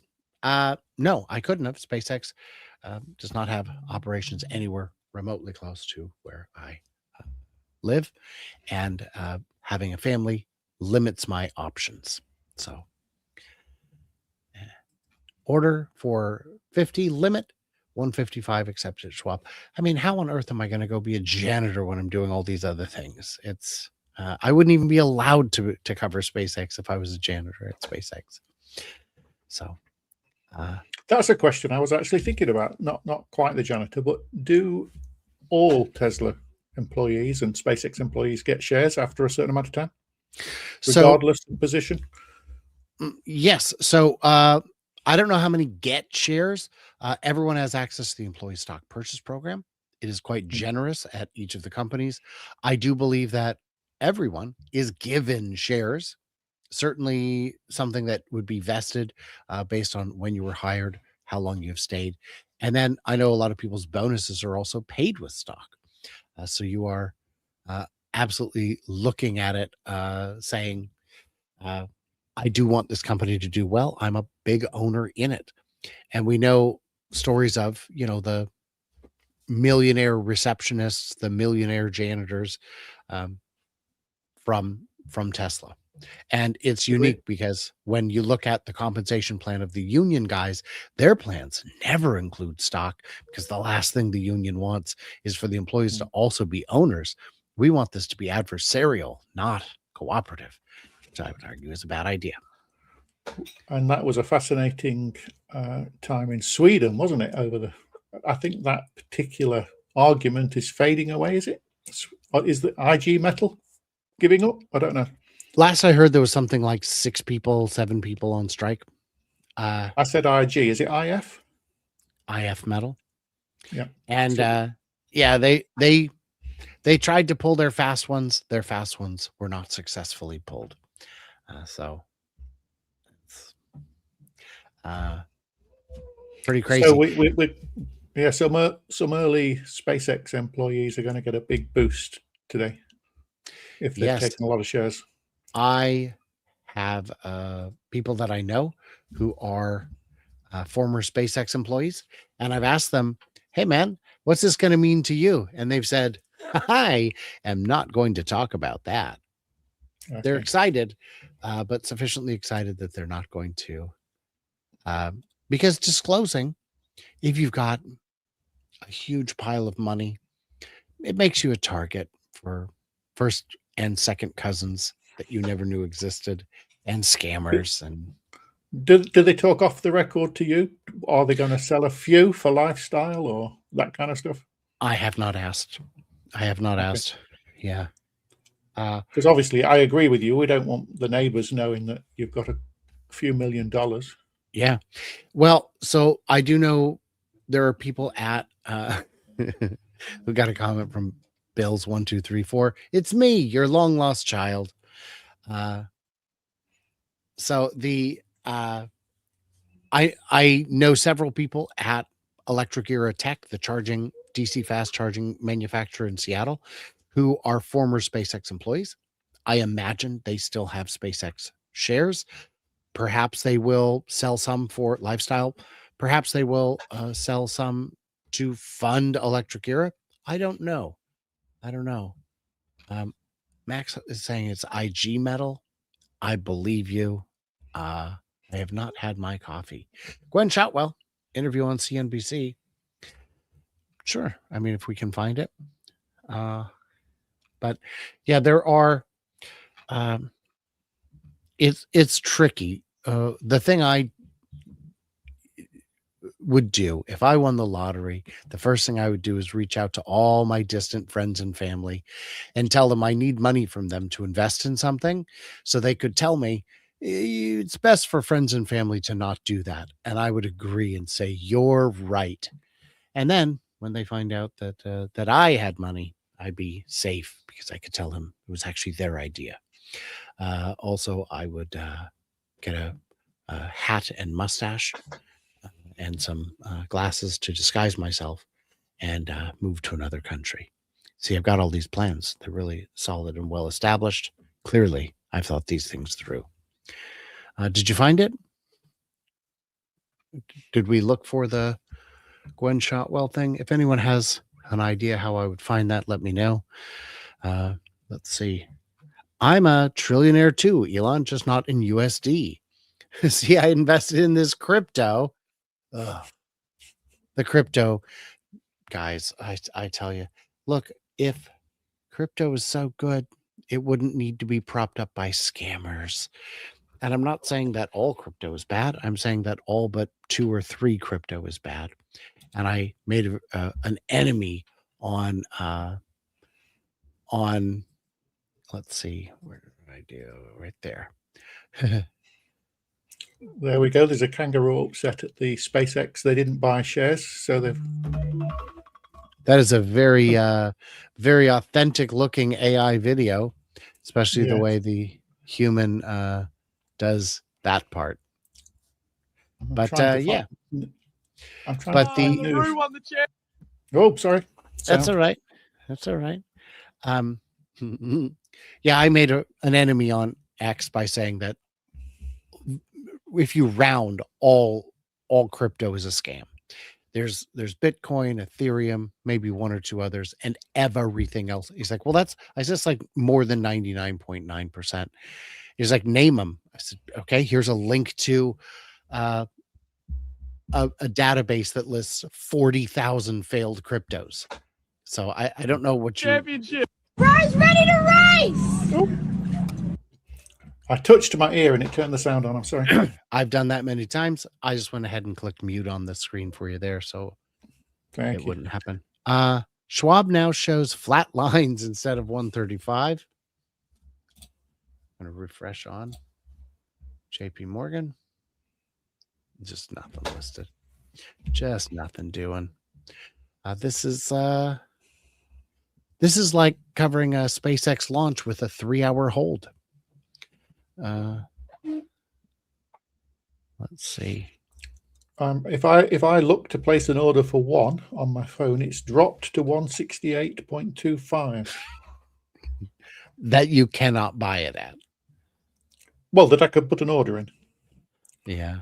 Well, but I'm not going. but an order, you can take the reservation. You just can't hold the reservation. I understand. But I presume it must be based on real data that's behind the scenes and what the order interest is. Especially with a odd penny number like that, not a round figure. Oh my gosh. Can anyone let me know real quick? How many likes are we at? I think we'd seen a bit ago. This said 307, but I don't think that's. But I don't know if you mean me. It's very interesting. I'm trying to find news, and in the absence of my feed having much, I've gone to the homepage, and there's an interview with Gwyn from somebody from 3 hours ago. Flight 13 is a month away, and Flight 14 will be orbital. I don't know if that's a new interview. Must be quite recent. Flight 13 is a month away, and Flight 14 will be orbital. There you go. Because they have a whole stream of starships being built already, don't they, of this version 3? What's this? Oh, that's how many likes. Okay. I was like, oh, are we trading? We're not trading. That's likes. We can trade likes if you like. I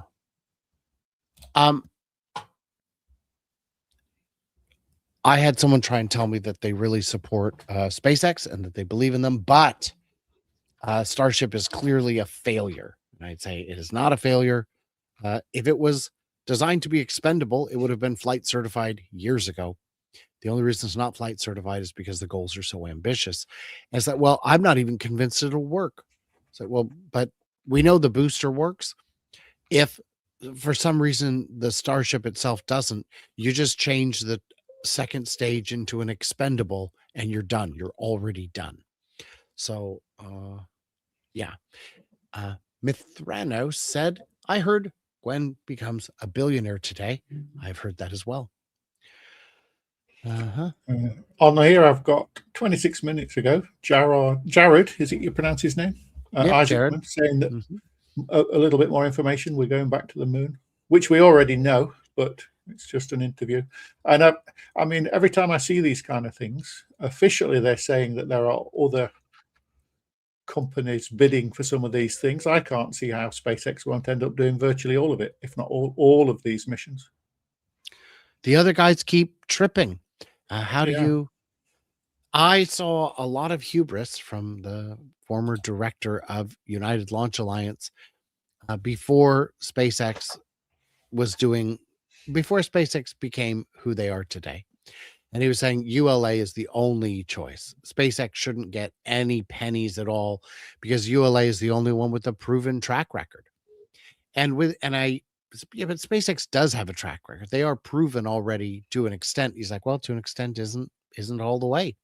So it's ridiculous. And it's like, yeah, but you guys charge 10 times more. It's like, yeah, well, but we actually go to space. Do you? Do you? Because I don't think you do. And of course, they haven't. I had a really fascinating, talking about the moon, I had a really fascinating discussion on the physics of starships with Grok early this morning, because I was really curious. Could a starship get to the moon directly? And the answer is it could, very slowly. It could. They'd have to tune the trajectory very carefully, and it would use all of its fuel to get there relatively slowly. But the model is designed that you're going to need around 12 other starships to refuel it at various points for it to make the journey comfortably and be able to land and come back and do all those useful things. So it is fascinating that we are so close in theory to them being able to potentially send one fly past the moon. That would be fascinating to see. I'm still curious why they didn't do it with Falcon Heavy.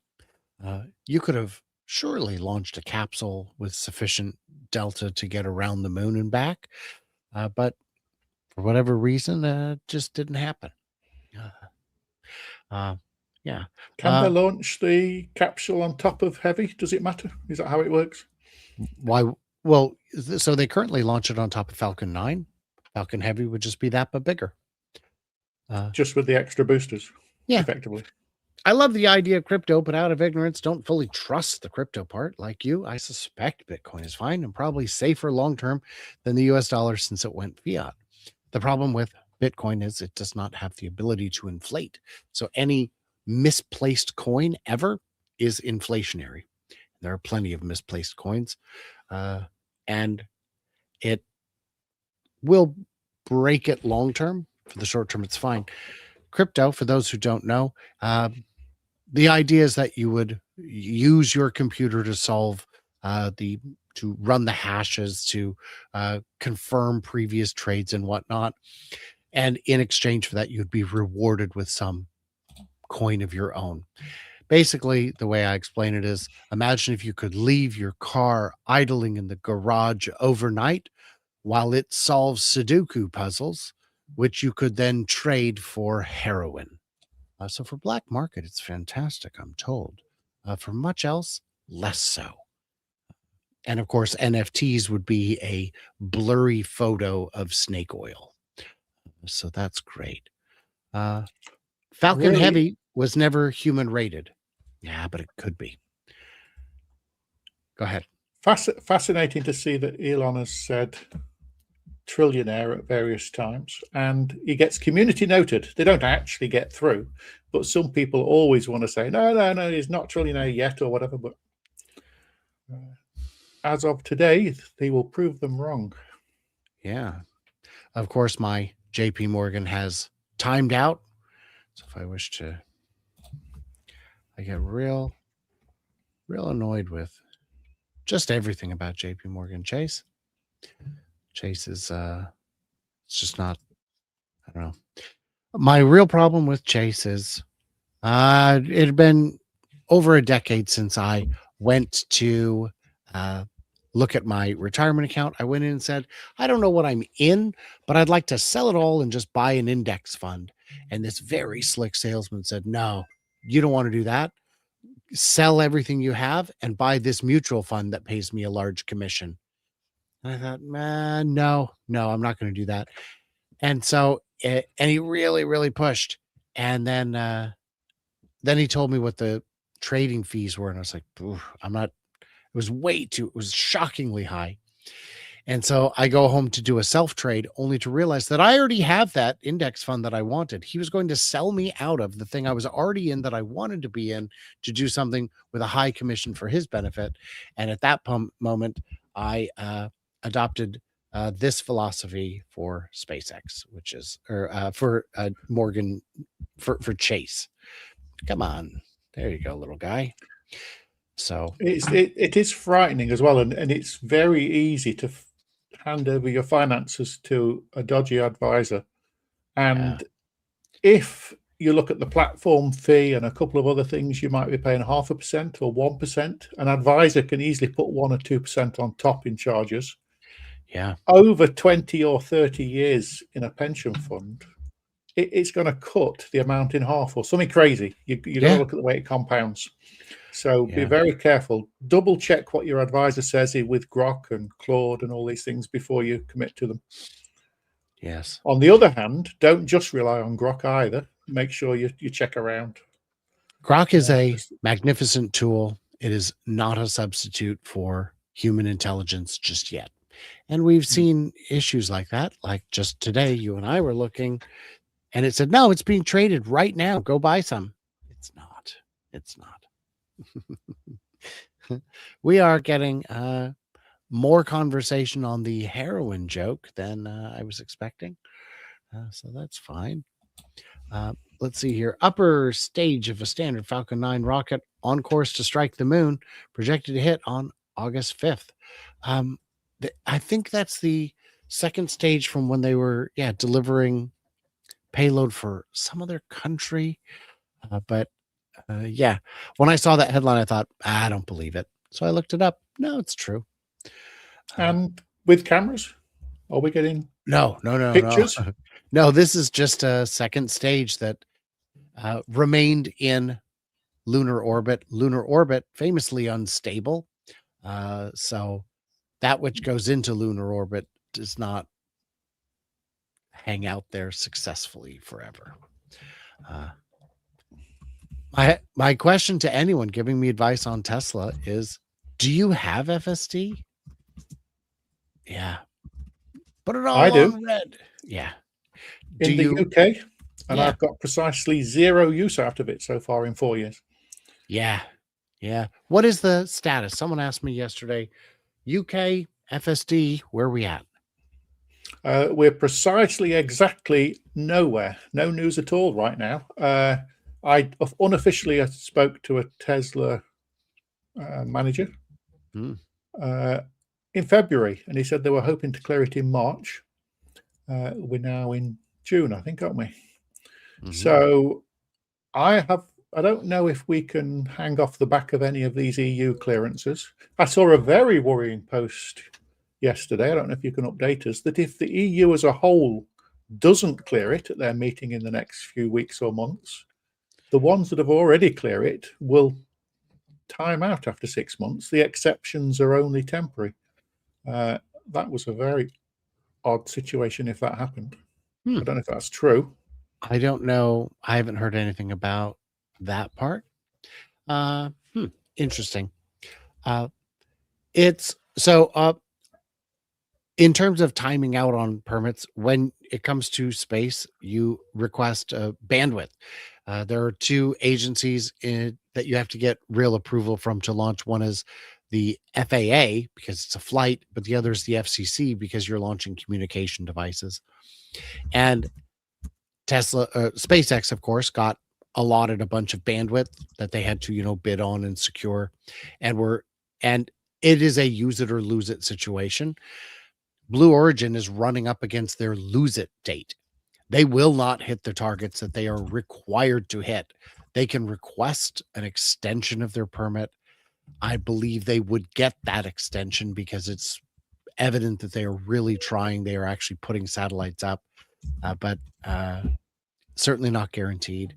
But I think it makes sense for a resource as limited as space to not have squatters. And it's not that space isn't very, very large. It's that bandwidth is finite. Let's see. I'm learning. I've just asked Grok what happens just to double check that I place my limit order now. I get an indicative price, and I'd seen this term pop up a little earlier, but I had no idea what it was. But there's the NASDAQ opening cross, which apparently means, let me share that tab, apparently means that they all get piled into a giant pot and execute at the same price, I think. Oh. Something like that, if somebody knows what this is meaning. Oh, so it's one of those auctions where we have two of something. So whatever the highest bid is, we roll it back to the second highest and sell two of them. Except this isn't two, it's a number higher than two. So what they do is, look, they adjust the price to maximize volume. Mm-hmm. So if there's orders slightly lower, they're going to go for a middle price to maximize the total number of volume all in one go. I see. Okay. Only And yes. if your order is for enough to cover the price that they settle at, then your order will go through. So if you set, let's say you put, I want 100 shares, I want to pay 168. There's a very real chance that it will open at 167.75, and you would then get your shares at 167.75. But if it opens at 170, you ain't getting nothing. Yes, something like that. Yeah. Yeah. Yes, if the opening price does not meet your limit, your order won't fill.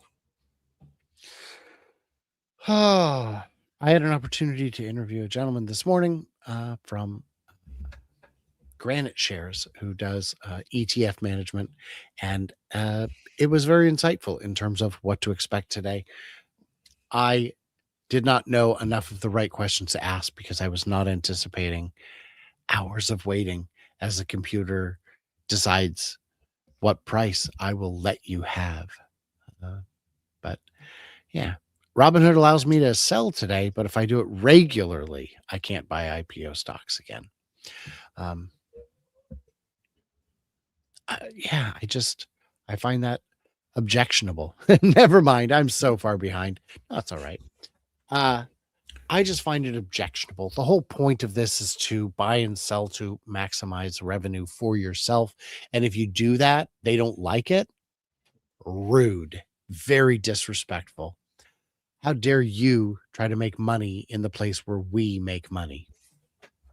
I put down a fixed amount, and my broker will decide how many shares I get depending on the price.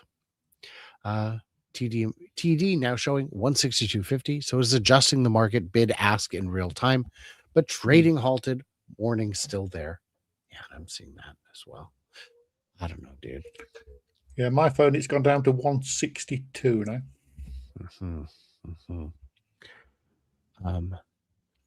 Okay.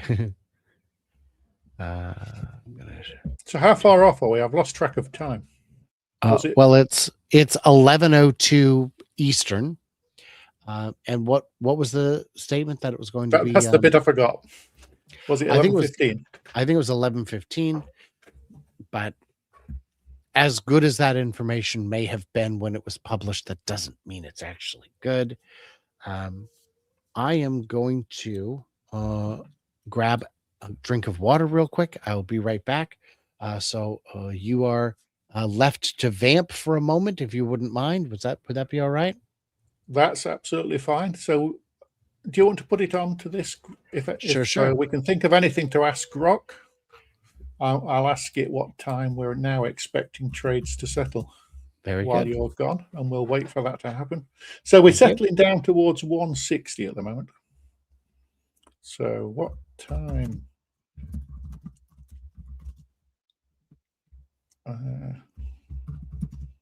To start settling. So I'm live. I'm not used to this. So Brian, I could do anything while you're awake, couldn't I? But I'll try not to. Now this is in real time. It's searching Grok, looking for answers to see if we have any real news. Oh, so we're still saying between 11 and 11:30 Eastern time. So we could be 10 minutes, possibly 25 minutes or so. So hopefully we're going to start seeing some live prices very soon. I don't know how many people we've got viewing. I don't know if I can read where Brian's got that. And he hasn't left it on comments, so I can't see what you're all saying. So I wonder what else we should be asking. Let's have a quick look through that. NASDAQ opening cross. I've never heard of that before, but I wonder if that's something they do for all IPOs. and it's saying it's absolutely normal for late morning, early afternoon for things to settle. So indications 165. Yeah, enormous order flow. So what I am curious about is this level of order flow much higher than most IPOs.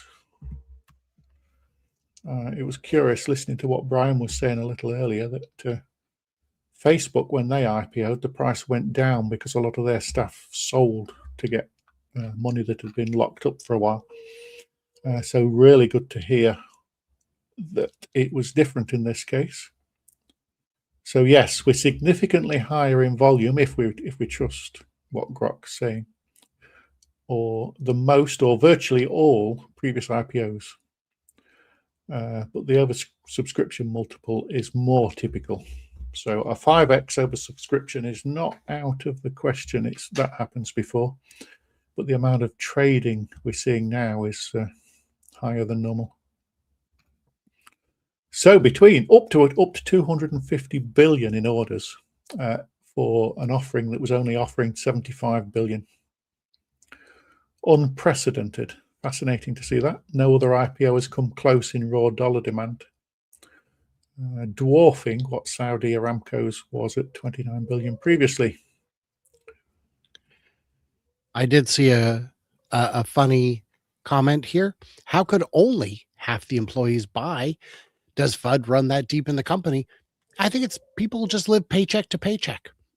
And I was thinking when we were talking about that earlier that some staff will have been there from very early on, but it's been expanding. So there will be a lot of people there that haven't been there long. They're not necessarily millionaires yet. So like you say, they might have bought a new home to move closer to SpaceX. Maybe thought it's a good job. They've got big bills on the various things. They might have bought one of those special Model X's for the growing family. So yeah, not everybody's got spare cash. Yes, and I think 50% to me seems very high. But and the reality is the people who have been there a while, who are millionaires, may not have the dry powder. It's probably locked up in SpaceX already at lower than 135. So, and we've also got what are the insiders saying in terms of do they leave their money in Tesla? So I saw somebody asked Grok, should I keep my money in Tesla or should I go for the SpaceX shares? What's the upside? And Grok's response a little while ago, a couple of weeks ago, was keep it in Tesla. There's probably more upside in Tesla with Optimus. But if you listen to Brian Wong, huge potential upside with the AI data centers in space, especially when we've got the new AI 6 and 7 chips coming through, designed for space. It's hard to know which way it'll go. But I have to say, I'm an optimist, and I've been too optimistic for too long. Not in terms of where we end up, but in terms of how fast it happens. All reasonable, I think. And yeah, SpaceX data centers in an orbital cloud can make sense, but we don't know what those tokens will be sold for in the future. So it's entirely possible that they would be too expensive to operate. Maybe they will reach a point where people have enough terrestrial compute that it's not significantly as profitable as once anticipated. There are, big costs associated with it. And I think the issue is we can't get the permitting for all the energy fast enough. We're going to be way behind if we rely on the Earth. One of the key things is I don't think you can train in space because you need the coherence of a big data center. It's going to be much more for the inference. So when I'm asking Grok, is a big chance, or the other models as well, with them renting space, it's going to be jumping up into space and coming back. What was fascinating is that they're going to be looking at much more bandwidth as they put the bigger satellites out. So, and the next generation will also be in a much lower orbit. So we're going to start seeing SpaceX and Starlink compete with cable, even for speeds in various places, gigabit speeds. So massive potential market for Starlink. I had an opportunity to interview Quincy and others from Electric Era who are former SpaceX engineers. And one of my questions was, and this was from a post I'd made on X where I pointed out that Starlink is already a larger ISP than many big companies you've heard of in the US because they're international. And I said, could it become the largest ISP in the world, bearing in mind that the two largest are in China and have over 300 million subscribers each? And the answer was absolutely. Absolutely. With just the spectrum allotted in just the first and second shells that are anticipated, it could easily hit 1 billion subscribers without having to reduce speeds too dramatically in other markets. And, you know, that would, how much would you pay for an ISP that has 1 billion subscribers? Just that. And it might hit multiple billions, because if we get the big mobile companies, I should say, shouldn't I? Mobile companies, Mhm. using SpaceX as a backup for when you're out of signal, they might do deals to cover most of their subscribers. So we're going to have Right. an indirect hitting a very large percentage of the market. Yeah. Not as your primary provider, but as a backup in all sorts of places. Mhm. So this is an important question. I know you're just joking, but which mini split do I own? I do not have a heat pump in my office. I have a space heater. So it's just a very small, cheap one. And there is no insulation in any of these buildings because back when the town was built, it's a mill town. Everybody did all their heating with sawdust, which was basically free at the time. So why would you waste money on insulating? And there are logistical reasons why in the past 100 years no one has added insulation to this particular house. It looks like stucco. It is not. It is a inch of concrete all the way around. You can't reasonably get the insulation into the walls from the inside or the outside. So I am just subject to the elements. And this is a carriage house that I am in. I might as well be outside. So a heat pump would just allow me to spend more money to have probably no additional comfort. So I'd have to say as well, over here in the third world, houses in the UK, I don't know if this is believable to people over there in the US, but houses in the UK, something like 90% don't have air conditioning. yeah, It's just not worth it because we have very few hot days. But what it yes, does mean is on the exceptional hot days, it's very uncomfortable over here with the humidity as well. yes. So I live in the Pacific Northwest. Growing up, I didn't know anyone who had air conditioning in their home. Air conditioning in your home? What are you talking about? What are you, rich? And the answer is yeah, my family is rich, but we still don't have air conditioning because why would we? Uh, we didn't get that money on accident. We got it because we didn't waste it on frivolities like air conditioning. I've never watched an IPO for it to start trading.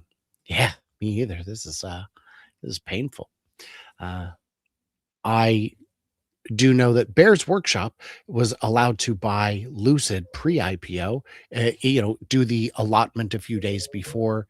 He got some number of shares. As soon as it ran up, he sold and he did well. I think it was Lucid. It might have been Nikola, but I'm pretty sure it was Lucid.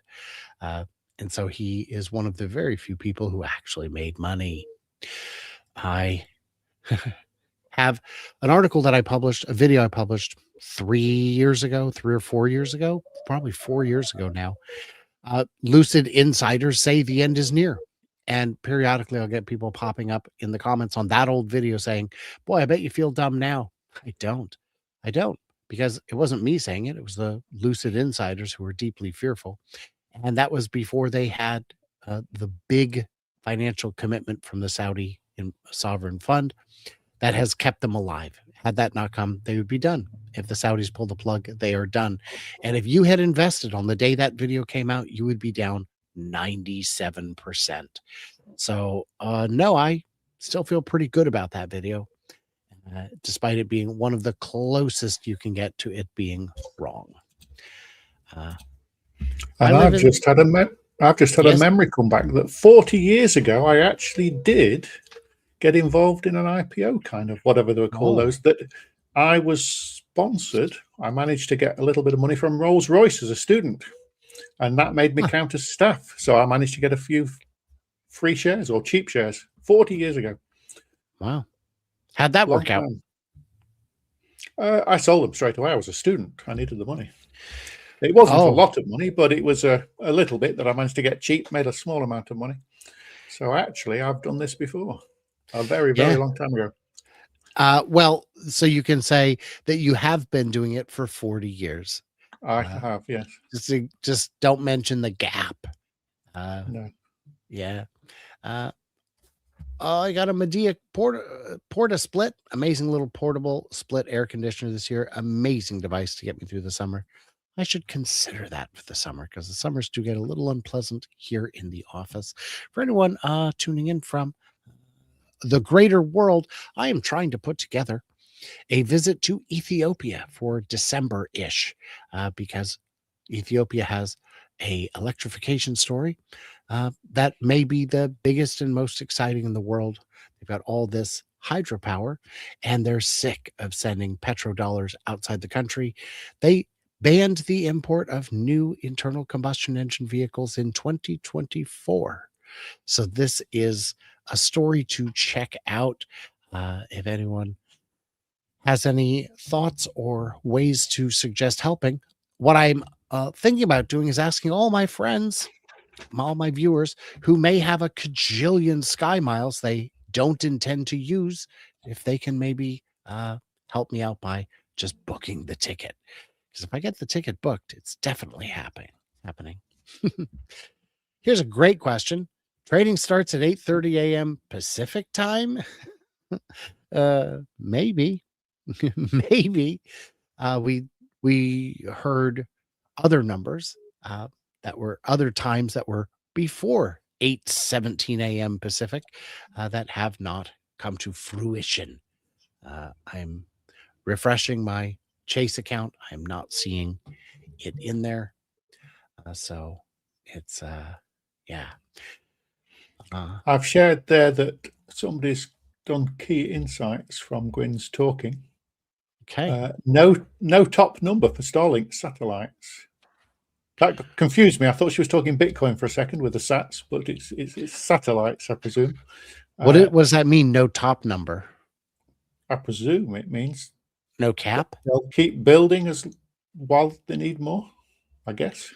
Okay. Capacity constrained in several key markets. I presume that means bandwidth. So they literally haven't got enough satellites to keep up with demand. So Starship launching V3 satellites, I think I've heard that they can double capacity because they're bigger, much greater bandwidth within just a year or so, 6 months Yeah. even, something like that, because the satellites are so much bigger and they can put 60 V3s up with one launch, maybe even beginning this year.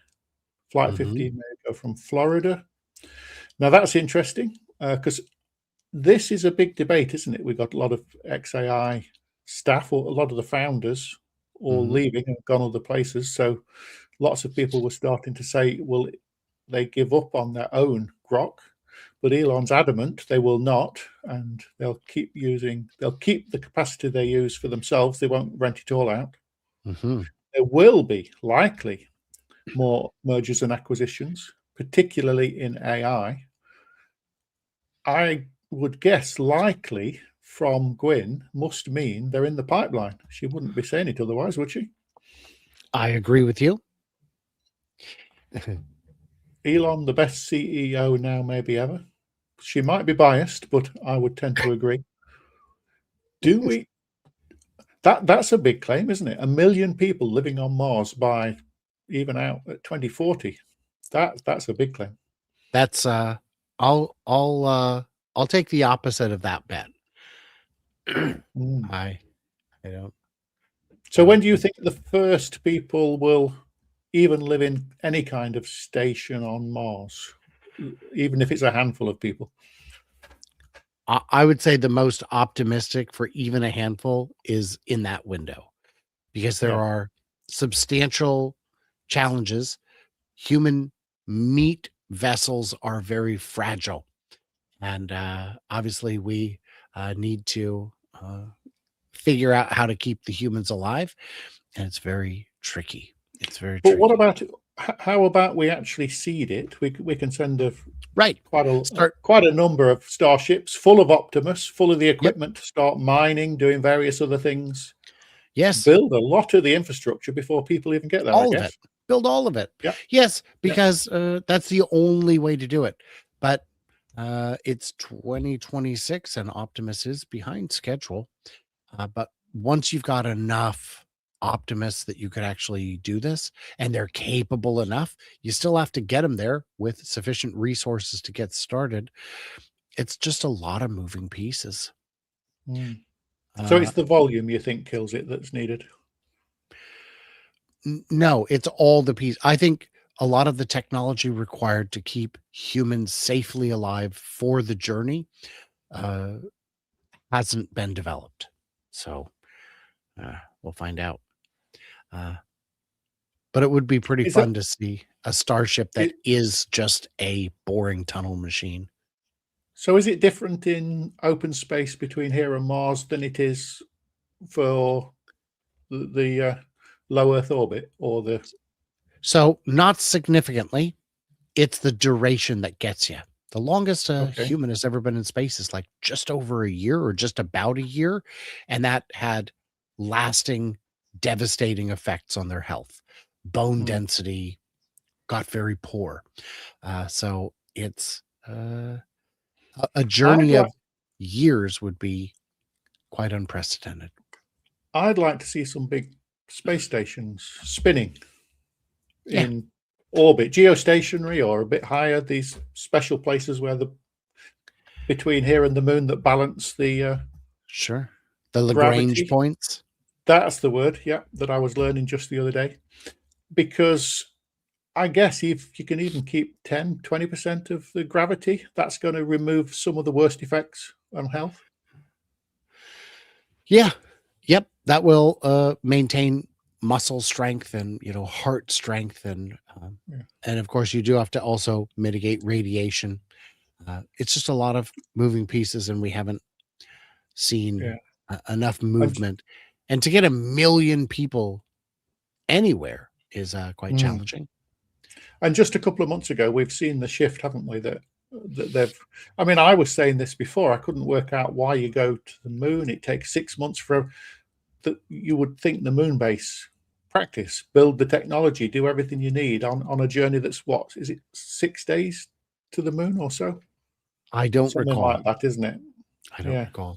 It's much closer. So you can do a lot of the work. You could build a couple of space stations. You can try all the technology out. Obviously, send a few starships with a few Optimus and maybe a Cybertruck, so they can have a bit of fun when they're not working. Go for a whiz around the moon. We do have a comment from Gareth saying, double wall the crew compartment, store the water there, radiation shield and heat transfer. Yeah, all that can be designed and built. It hasn't. And it takes time not just to design and build, but to validate. And the validation is the tricky part. So you'd need to, be able to keep the people alive for all of that. Just checking again to see if a price has shown up on Chase. It has not. Very, very frustrating. Let's see. On this, I did want to say flights from Florida. The new launch tower in Florida is going up. I saw pictures of it this morning. They're putting in the first segments of the new launch and I assume catch tower in Florida. So great. Let's get that started. The capacity constrained in several key markets. I assume the US is one of them.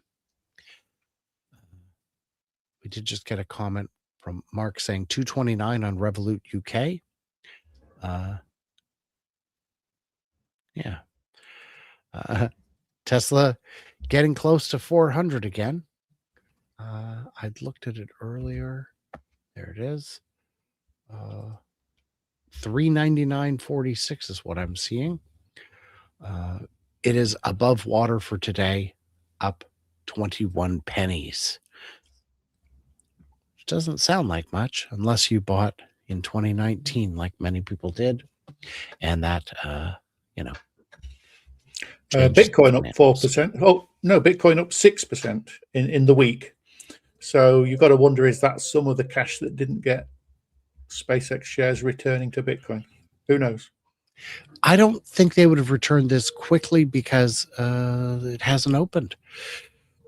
Yeah, M but they had- know what yeah. they've allocated as of this morning. Oh, that's yes, but I don't know. Do you follow NASA spaceflight? Best source of news on spaceship and Starship and SpaceX. I do. I'll tell you, I follow them because they're constantly coming out with good stuff. But the channel I really like is CSI Starbase. He puts out much less, but the quality is exceptional and it's very well done. Of course, I follow Tim Dodd and Ellie in Space and Marcus House because I grew up in the 80s and space is exciting to me. It was ingrained into us with hit films like Space Camp, which I have chosen not to go back and watch because I'm sure it did not age well. Grok, I think, agrees with you generally that we're 2 to 5 years away from at least of anybody potentially going to Mars. People. Yeah. Oh no, Mid to that's late- the uncrewed ones. It's mid Right. to late 2030s. Yep. That's what I was thinking is any humans, we'd be lucky to see it 2035 to 2040. Not So because does Gwyn know? Yeah, does Gwyn know things that other people don't? definitely. But Gwen also said we would have intercontinental rocket travel, and that some things don't always work out. It's tricky. Plus 10 for CSI Starbase, and I have the t-shirts to prove it. He does really fantastic work. He takes it very seriously. It is better than any space documentary I watched as a kid. All the educational stuff, regardless of budget, was not as good as what he produces. There's just challenges. I think if Elon is serious about getting humanity to Mars, we will effective immediately see all kinds of technology being developed in parallel for habitats, for construction in unusual environments. All of that stuff needs to be started now. Like, all of this is done after today. You've got the money plus your own money. Let's make it happen, because now he can start selling off bits of his fortune to fund this. That was the whole point from the beginning. Get humanity to Mars, get space, get Earth back to Mars. And until we're doing that, what's he saving up the money for if not that? It's already got more than a human could spend in 1,000 lifetimes. Yeah, one thing I'm thinking in terms of other competitors to SpaceX in terms of rocket launches is really hard to imagine. But life support systems, novel technologies, there's a lot of companies out there trying new technologies that, if they're promising, SpaceX could buy them up, accelerate key areas, different technology of life support. And we've also got, if you look at some of the news on what Mythos from Anthropic is doing, they're gradually trying to roll it out to more and more researchers. We're seeing stories of anti-aging technologies, all sorts of personalized drugs, lots and lots of things. So because we're not fighting gravity and those actual physical constraints, we're looking for new technology. It might be that a lot of those small companies come up with a lot of novel technology in the next few years. And I think that there's some real buying opportunities in those sectors, because a company that's come up with some brilliant habitat idea Mm. probably is valued in the low millions rather than any of the billions. Because they can't scale. They haven't got the manufacturing. They've just got the idea. So yeah, buy them up quick. Yes, and they've only got one potential customer. Mm. I mean, that's the other thing, is who else are you going to sell it to? There was a comment earlier. Someone said, look at how hard it is to get people to sign up for 2 years in Antarctica, and then realize that this is quite a bit more difficult. Another deadline has just passed. The estimates of I've lost track of time, but it's now gone past half past the hour here in England. It's now 16:30. It is 11:30 a.m. Eastern. The market has been open long enough. Line the walls still not got a price. with astrophage to protect against all radiation. Apologies to Andy Weir. I don't know if you had a chance to catch that fun new film. What was it called? I'm losing my mind here, but the one with the rock guy in it. And I don't mean Dwayne, I mean the actual rock. But it was with Ryan Gosling.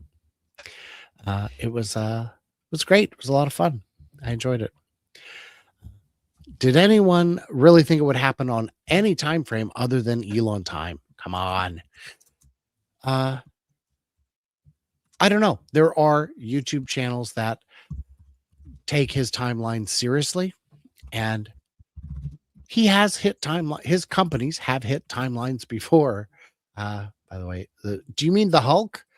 Nope, different movie than that. Project Hail Mary is the one. Yes, but there are timelines that Tesla has surpassed. Model Y came out ahead of schedule significantly. Giga Shanghai was completed, phase 1 and phase 2 ahead of schedule. So it can absolutely happen. This is an example of a post I saw yesterday, a new breakthrough from the University of Toronto. They're an AI designed material that didn't exist previously, but they can 3D print it with incredibly strong, 5 times lighter, 5 times stronger than titanium, but very, very light, which you would presume would have excellent space opportunities because it's so light and strong. Rockets, satellites. And is this real? And that was what reminded. Yes, this is real. University of Toronto story came out yesterday or the day before. They can literally 3D print a material with incredible strength because of the way that the lattice of the way it prints is stable. Potential for, that's what made me think about it, the radiation shielding, thermal protection layers. Right. I saw an interesting development in 3D printing published. I don't know when it was published, but I saw it yesterday, where they use necro printing for ultra fine filament ink. It's really ink, but it dries. It's so delicate. It's 20 microns, and necro printing, because what they use is the mouth of a mosquito to print, because that's great. I don't like any part of that, but they're doing amazing things with 3D printing. We do have a comment. Post from Sawyer saying that NASDAQ are indicating a first price of 158 as of a minute ago. And we have a comment here that says Tesla Boomer Mama is saying 10 more minutes. Okay. That would be reasonable. Yeah, Elon time should be followed with ish. And that's the trick. When we were first talking about SpaceX and Tesla building their own chips, I said chips are really, really hard. And they said, yeah, but Elon can do it. His companies can do it. His engineers can do it. Sure, it may be late, but it'll happen. I go, late doesn't work with chips. That's why Dojo died. It was, by the time it was ready for commercialization, it was no longer competitive. I like my chips fresh. So everyone, if it's not with a little energy, bit of fish. and with a little bit of fish. I did find in town just yesterday a place that has gluten-free fish and chips, and Oh. my wife cannot tolerate gluten, so I bought her fish and chips. She was very pleased, but what are you gonna do? And how did I find this place? I asked Grok. We were in the car, and I said, "Give me all my gluten-free options in town," and yeah. Oh, oops. Missed my limit by $3. Well, can change your order, I imagine. I wonder if there's a time limit that if you put that in now slightly higher, does it still go in the pot, or will they cut them off at a particular point in time and say, we'll look after up to, say, half an hour before they fix the price? When I first purchased Tesla, the shares in 2019, a friend of mine said, you have to think of an exit position. So I set a price target that was very, very high, like 10x what I paid, and said, if it does that, I'll pull all my money out. Not all of that I've gained, but just my contribution. And then it took like a year and a half, 2 years before it hit that, and it executed. I was like, oh, I couldn't figure out how to cancel it. So I missed out a little on that. I pulled, I don't know, maybe $12,000 out. And then most of it I've put back in at less attractive prices. And when it hit, I thought, well, when it goes back down below what I sold it at, I'll rebuy it. It never went back down. So that was, a thing. Oh my gosh. You guys, I'm losing my mind over here. I was just sure we'd be long done by now. Nobody's ever gone broke by taking a profit, though. That is a good point. Bill's had a comment before that was pretty good. Let's see. Space elevators, I don't see it happening because it would sweep through the path of every satellite, just every satellite, even the geosynchronous ones, because you'd have to do it at the equator. There's a whole bunch of reasons that would be challenging. I don't remember what the other comment was. Maybe it was a while ago. And that might be a reason for some people to live on the moon, because obviously far less energy needed to get off the moon. So if we can collect fuel, various other things, I can imagine there being many thousands of people living on the moon relatively quickly. Escape velocity from the moon is pretty reasonable compared to, higher gravity bodies. Last night, oh my goodness, Jupiter and Venus were out in the just after sunset. Unbelievable. What a show it put on. And it made me think of how early man must have looked to the stars and thought, well, I guess I know what the sun is. It brings all the life. The moon, that's kind of weird. The stars, just a big, wallpaper that all moves as one. And then I've got these wandering stars. Must have been very confusing times. Let's see. Elon's timeline is impacting the trading start. Yeah, maybe he's the one in charge. It's like, Elon, just push the button. I'll get to it. That's some other, I've got all these emails that take less than 5 minutes to address. I'm going to do those first. SpaceX merch is live in the SpaceX shop. I had to grab a hat. That's fun. I remember my first dip into buying Tesla. That got me fired up to trade. I remember the first big rip I was part of. That was so fun. Those were exciting times. A problem I saw is that a lot of people who were lucky mistook their luck for wisdom in action. And they went on to make subsequently worse and worse investments. Thanks for hanging in there. Thanks for doing the live thing on this. Yeah.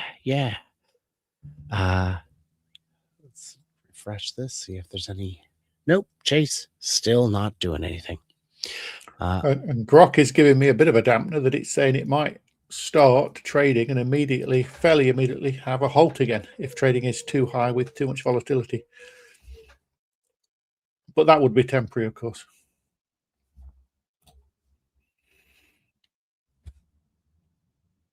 potential volatility Yeah. holds. Yeah. Yeah. Trading individual stocks, not for the faint of heart. What I see sometimes is comments from the dumbest people in the world telling me why uh, a particular company is definitely a good or bad investment. And I sometimes look at those and say, you know what I think you should do is get a mutual fund. Because if this is your understanding of how the world works, I just don't think you're going to do very well. The competition. SpaceX, yeah. Go on. SpaceX IPO is bigger than the next 20 biggest or so. Will take a while longer than the 2.5 hours in the next biggest that the next biggest took. Reasonable. Maybe I'm just old, but I don't like the new heavyweight t-shirts. Okay. Yeah. I haven't. The competition is coming. BMW announced a new quad motor EV concept. There we go. Will it actually arrive? Well, if it does, it won't look like that. I think it's reasonable to say. But will the windows go all the way down? I know you're a fan of windows that won't come down. Yeah, concepts look beautiful when you put in oversized cartoonish windows, but they have to roll down. The problem with a quad motor is you don't need 4 motors. You can't get enough traction on the front 2 wheels to need that 4th motor. Tri-motor really is fine. Wasn't the semi originally 4? They've gone down to 3. I don't think it was changed, it 4? didn't it? It was 1 per wheel, I think, originally. Or yeah, I think it might have been 4 drive motor. Yeah, that's right. It might have been 1 per wheel, and they were just Model 3 motors that you could just swap out. And they realized, this deserves its own. It needs the carbon overwrap. The carbon. And that's interesting that what they realized is for actually steady state freeway traveling, when you're not accelerating, just 1 motor is more than enough geared high, using very little energy. Yeah. The carbon sleeve overwrap that they do on the Plaid and semi motors has gotten a lot better dialed in. Volume efficiency. They've got a better manufactured solution. I don't think I can go into detail on it because it was part of my time at Giga Nevada. I told them in terms of the NDA, they said, you can't say anything. It's like, well, can I say that you have Windows? They're like, well, yeah. I'm like, okay, so I can say there's a line. We just have to find it. My rule is if I can find it published anywhere, I'm going to publish it. And there were some things they said specifically don't mention the boneyard.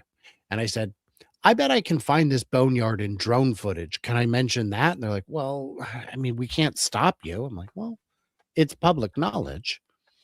So there's a boneyard at Giga Nevada. And you can what does find that it mean? it's where all the crash tests go. If you go to old footage of from when Zangler was routinely flying around Giga Nevada, you will see crashed vehicles out in a little fenced off area behind the factory. And at the time I saw it, there was, Cybertrucks, Roadsters, original Roadsters, not new ones, of course, and even crashed tested semis, which is. I saw a Roadster a week ago for the first time ever in real life. Yeah, the Manchester Delivery Centre that's been open 3-4 months now. There was one in there. I went for the first time, and it's tiny. I didn't realize how small it is. So little. I've seen pictures. Is the new one bigger? It has to be. I've seen pictures of it next to the Cybertruck, and it looks comical. It looks hilarious. And in Europe, they only imported a couple hundred, I think. And the way it was imported to Europe was there was some guy who wanted one really, really bad. And Tesla said, we have no plans to bring it to Europe. We're not making enough of them. And he said, what would it take? And they said, I don't know. You want to import a couple hundred? And he's like, fine. So he helped make it happen. He got the distribution going. Still no word on mine. I'm going to share that because Joe has just reshared this, saying that it's half an hour old, but the Nasdaq expects a few more hours. Goodness gracious.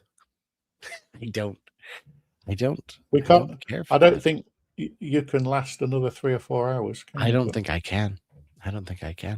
and the audience probably needs a break at some point. Right, I but mean, they I'm can- good at They can take a break. I'm on 5 Yeah. hours of sleep. But how long are we going? 3 hours nearly, 2 and 3 Yeah. quarters. yeah, How many viewers have we got live? I'm not used right to being now. live. I don't know. Can someone please tell us how many are live at the moment? Where is this? Is it YouTube? Is it X as well? It is YouTube and X. Oh yeah, I guess I could just click up here.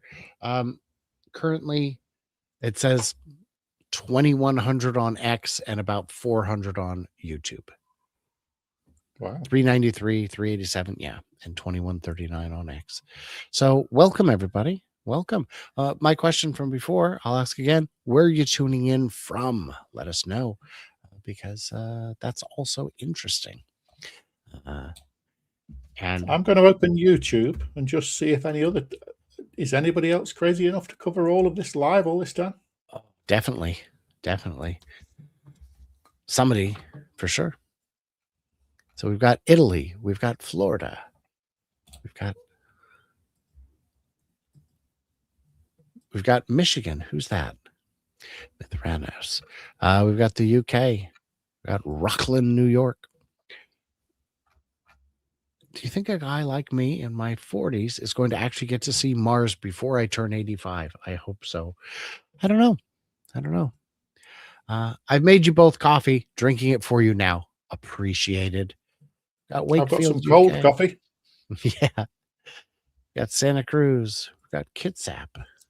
Oh. I wonder, would people take holidays to the moon or space stations? I can imagine that happening quickly. Yeah. Well, I think we'll first see low Earth orbit hotels. Why not? Yeah. If you can launch it in a single launch, which you can, I don't see a reason why not. We've got a Topeka. I mean, a Starship could actually be fitted out as the hotel for 10 people. Yeah. Go up for a couple of days, back down. Flanders, Belgium. Come on. Until it lists. I hope so, Carl. I don't know. Toledo. We got Anchorage. That's great. Sylvia Wiley says it's trading. I will hit refresh on mine and see. It is trading. What on earth? So we made it, Carl. I made it. I'm gonna. Whoa, 151 on Google, 0.64. Mm-hmm. I'm seeing 152.49 with no Yeah, it's chart just available. There we go. 152.07. 152.80. That's not too bad. I was fearful that it might come up way too high. Somebody had said that they hadn't. Astoria. I'm just an hour from you, Cape's Treasures P Town. I'm in Longview. My order just filled. There we go. Yes, but Sawyer's posted a minute ago. He's got around 150 at some point. I don't know how he managed to cap that. Yeah, this is a minute or two old. So it's actually climbing at the moment. All right. And going up quickly. It's just gone up $5-6 in the 2 minutes it's been live. Yeah. Is the chart going to show now? No chart available. Yes, there is a chart. I can see a very small chart on mine if you share mine.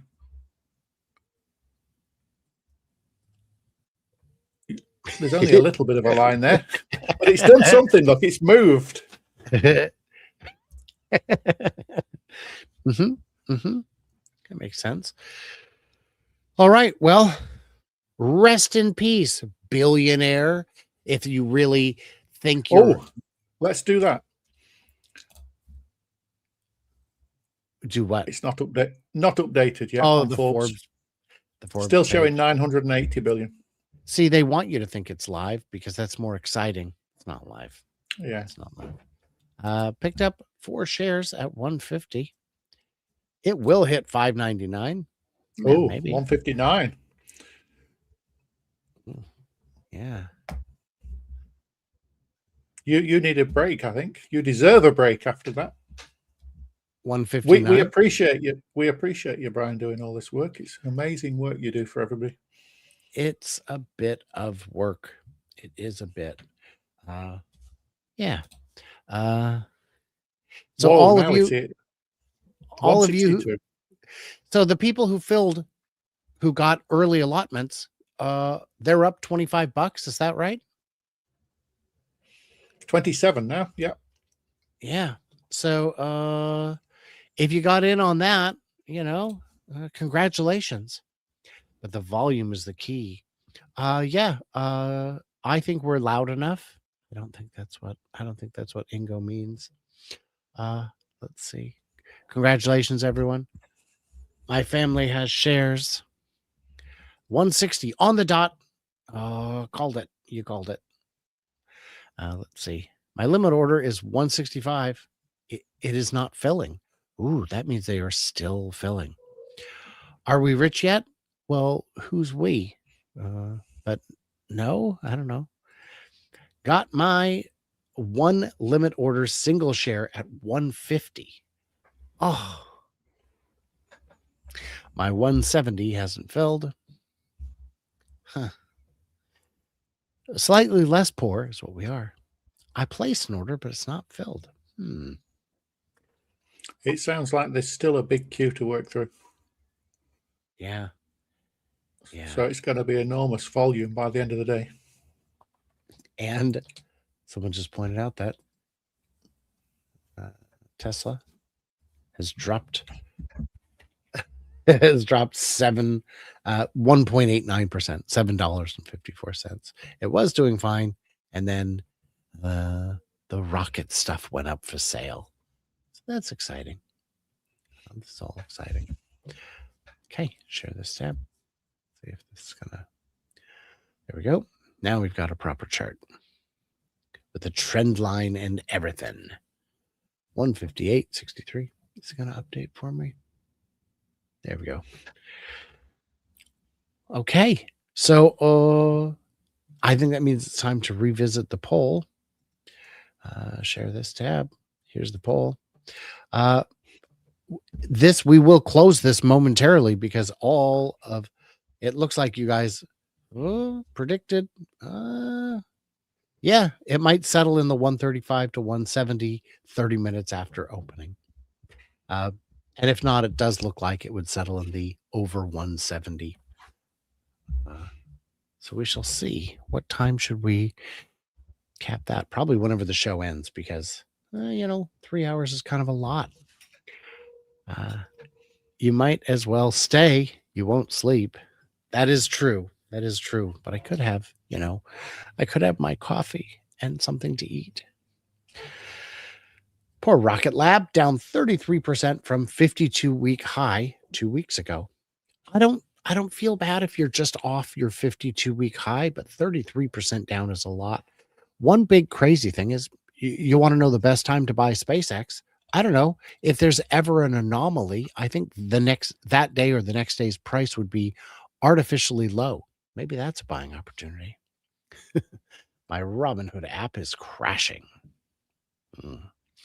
12:15 would mark the 30-minute mark. So in your time zone, perhaps. But I understand what you mean. You mean 26 more minutes. 21 more minutes. Yeah. Reasonable.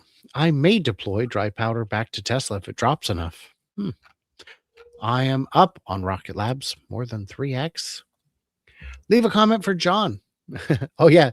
Leave comments on for John and go get some food and coffee. We'll wait. I mean, I could do that.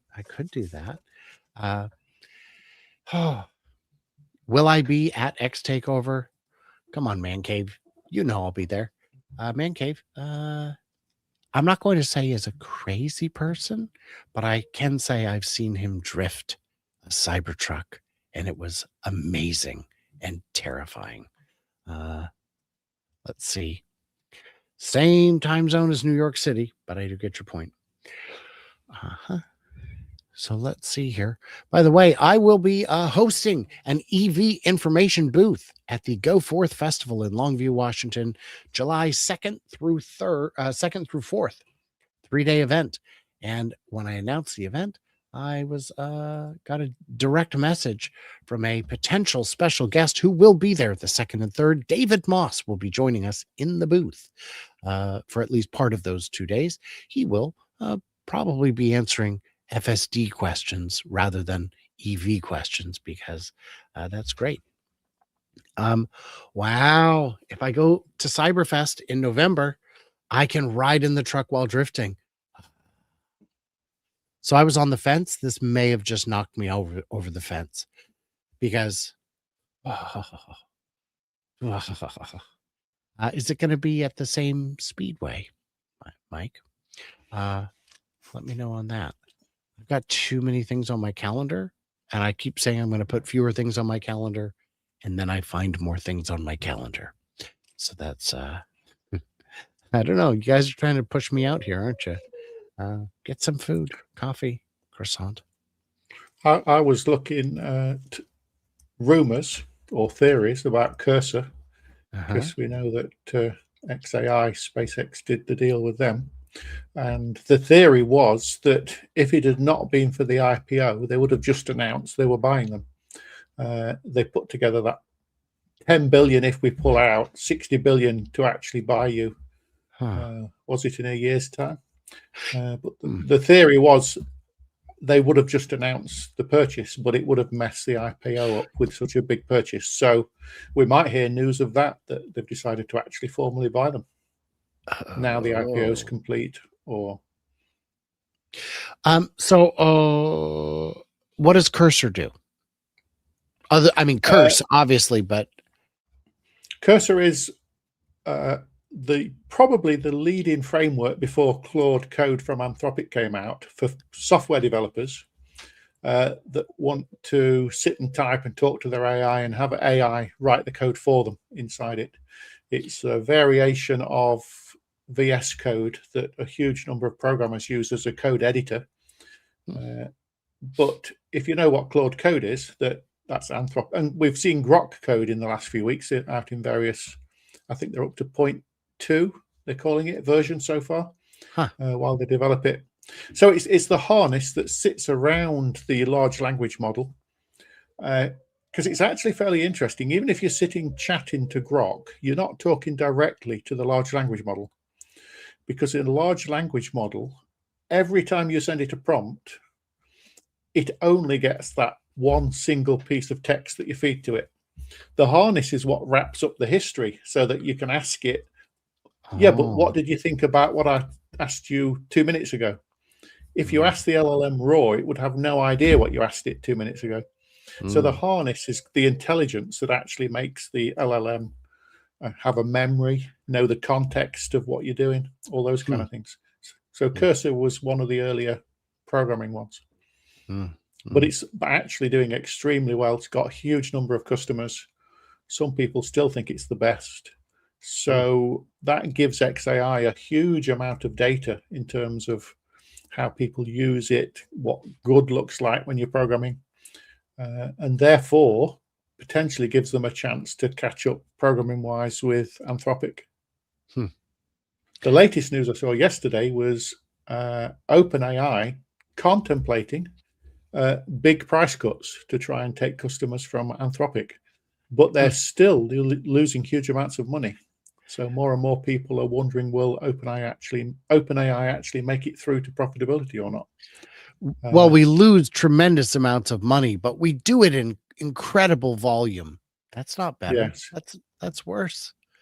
And of course, XAI has got huge income now from Anthropic and Google, as well as Starlink.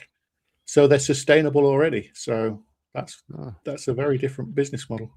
A little off topic. What do you think about Cybertruck for a daily commuter parking in a parking garage? I like how it drives, but parking is a bit frightening in the test drive.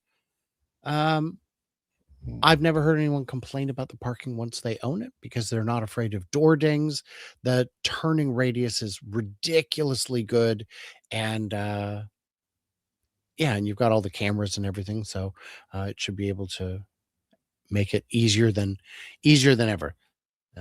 So I don't know. That wouldn't work in England. The parking spaces are generally quite a bit smaller than yours because you've got a lot of trucks generally, don't you? Yes. And we've got it's a parking lot nation.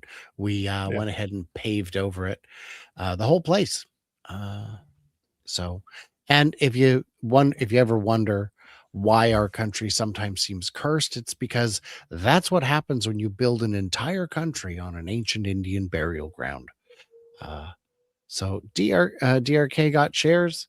Congrats to everyone. What a day. And 7 out of 7 filled.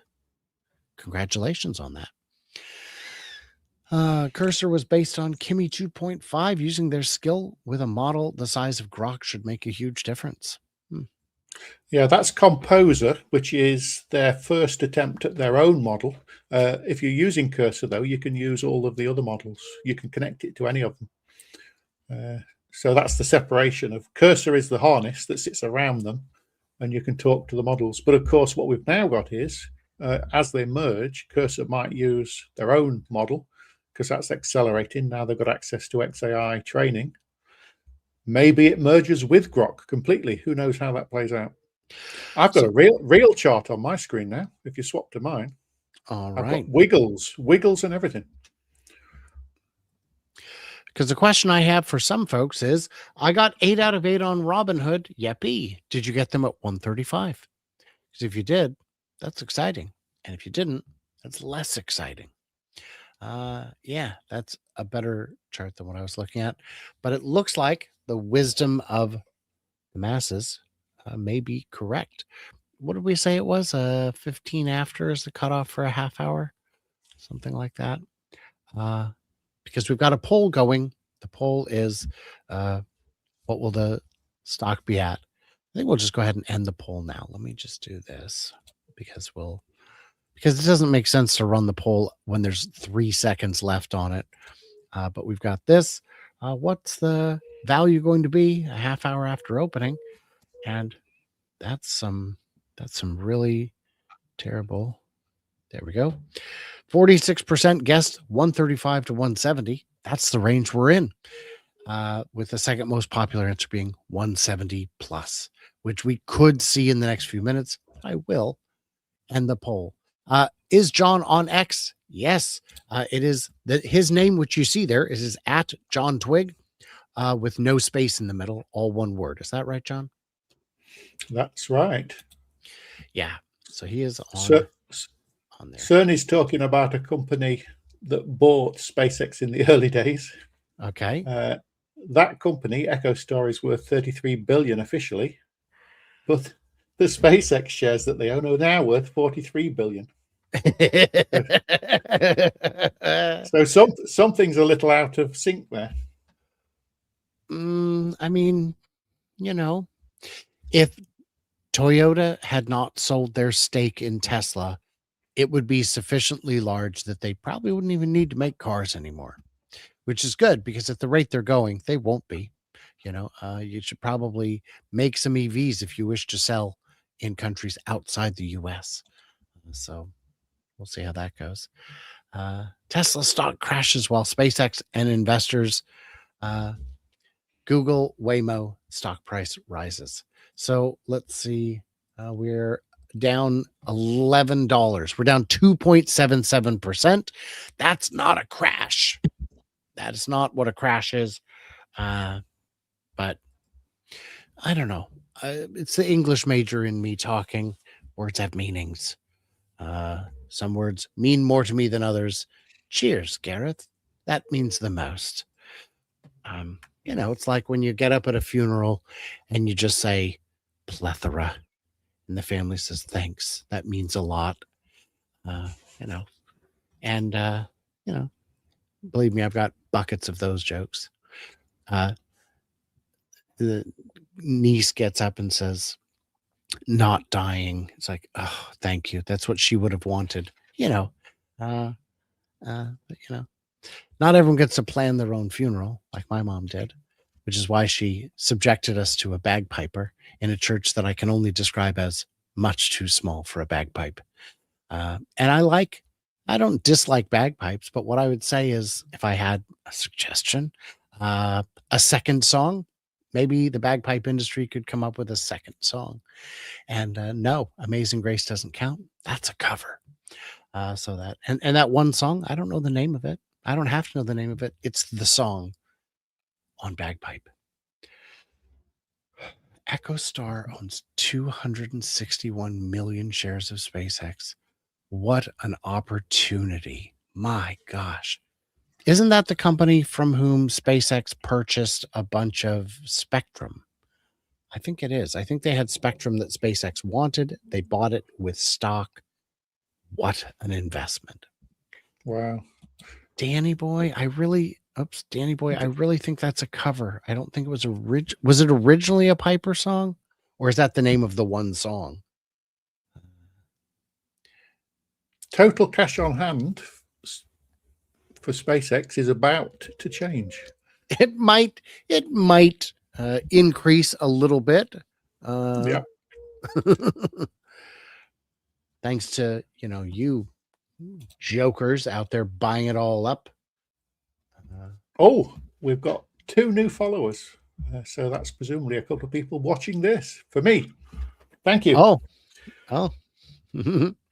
Yes. The internet in action. Uh-huh. I had a little bit of dry powder, so I didn't have to sell Tesla stock to buy little SpaceX. Rocket Labs is in the red, but it's okay. Yeah. Let's see. I got 10 out of 10 shares from my Fidelity. Picked up 40 at 150 when trading began. Yeah, but we were supposed to be able to buy it at 135. What's the vote on that color of Tesla semis? Gross. Semis. I hate it. You hate it. I hate it. I hate it so much. But you know what? It's not up to me. It's up to your company and your company's livery. The semi comes in white. If you want it something else, wrap it, which is what it appears these people have done. Yeah. During their 2025 pilot, the Tesla Semi achieved an average energy efficiency of 1.55 kilowatt hours per mile. Wow. Wasn't it close to 2 when they started? Yes, and 1.7 is, I think, what's published. And for reference, the Daimler E-Cascadia, the Freightliner, is 2.1, which is more expensive. yeah, I mean, yeah, it's almost double. But yeah, driver feedback from the pilot was positive. Yeah, I can't see why any company that does significant miles with their trucks is gonna not want to buy these. Yes, the break-even point from my math and the industry people I've talked to is 300,000. If you can get the landed cost of your electric semi under 300,000, you're going to say it is a good deal. And that there is precisely one in the US that can do that. 2, if you count BYD, but BYD is really more of a drayage truck. You won't really see them on the road as much. Comfort, overall performance, including reliable operation on demanding routes such as the 7,200-foot climb over Donner Pass. Initial feedback during the orientation phase of the new units has been encouraging, with drivers noting the combination of comfort and ease of operation while maintaining the capability expected of a Class 8 tractor in a demanding LTL environment. Yeah, that's relatively modest. Other people have said that when you're doing those really big climbs, I've seen somebody describing that if for some reason you lose your speed up one of those big hills with a full 40 tons, 38 tons, I think, is it the standard, but 40 for electric, that it's very hard to get the speed back up again on some of those big hills. Whereas the Tesla, off you go. It's really got a huge amount of torque. Yes. And it was pointed out to me that all that extra torque means you may go through tires more quickly. I went ahead and researched that, found that to No, be it's true. smooth. Well, Do you it's think? smooth, but the physics is immutable. If you're applying more force to move forward or slow, it is going to create more. Yeah. So the tires, But that's in the small amount of time when you use that torque. You're not going to yes, use it most of the time. It's just there when you need it. no, but if you have a long hill climb at high speeds, you will Oh, use okay, more yeah, tire than if you have a lower yeah, speed. Uh, yeah. Donner Pass is an interesting lunch spot. Yeah. Yeah. I haven't tried any of the traditional dishes the region is famous for, but I hear uh, I hear they're quite personal. So actually, no, sorry, JD, it's a party of 5 now. Party of 5, party of 4. Let's go with 4. Keeps getting smaller. Uh, let's see what we got here. Got my one share at 150. Well, I mean, you're already up, so that's got to count for something. Well, so the price is out. We'll go, I guess, at least another 5 minutes so we can confirm that I have the best the best viewers on all of YouTube and X because my poll results, you guys nailed it. And that's You know Larry well, don't you?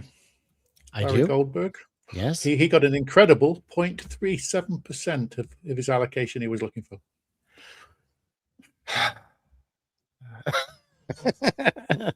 Wasn't he already in SpaceX? I think he was, yes. I think he might have been. Yeah.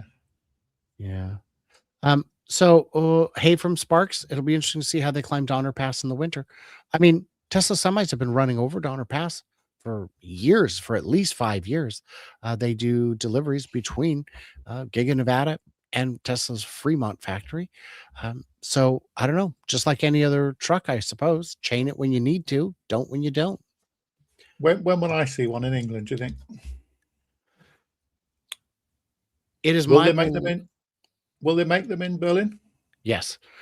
We have seen a job posting that for a sales position of semi product in the European market, which leads me to believe that they are going to be building it in Berlin. One of the missing pieces is the 4680. They're putting in the 4680 equipment right now in Berlin, which means if you start building the factory anytime now, it'll be ready in a year or two. And they are so when will you see one in England? And you don't mean a demo model that they brought to some special show. You mean a real one in use. I'm going to say minimum 3 years would be my guess. And we've got to remember we're right. Well, I was going to say right-hand drive. It makes no difference for this, does it? That's right. That's right. So it'll be the same. It'll be the same. Center But of hand course, drive. No hand drive. Yeah. But of course, we've also got the feet dragging going on with the German government, potentially with FSD, because of their native BMW Mercedes markets. Do you think they'll hold back on FSD completely? So I'm not a fan of conspiracies, but this one is not a conspiracy. This one is just how it is. Well, Germany, they want safe cars, but Germany's got a lot of car brands, and none of those car brands have any sort of autonomy. The Mercedes briefly had level 3 on like 6 roads that you couldn't use. And you know who does have autonomy? Tesla and a bunch of Chinese manufacturers. Now, I'm not saying the Chinese ones are as good as Teslas. They are not the ones I've experienced, but some of them are getting close. And I haven't experienced what FSD is like in Europe. I know that in China, it's not quite as good as it is in the US, but FSD in Europe looks to be working very well. So if you were to allow autonomy in Europe, that means that China and Tesla would be the only games in town, and that none of the domestic manufacturers would have access to that market. So that's something that I think they're eager to avoid, but we'll see. I'm very curious that I'm going to ask Grok I've not got it selected. If you show what I am looking at, there's been some very good investments in SpaceX, some huge profits over the years.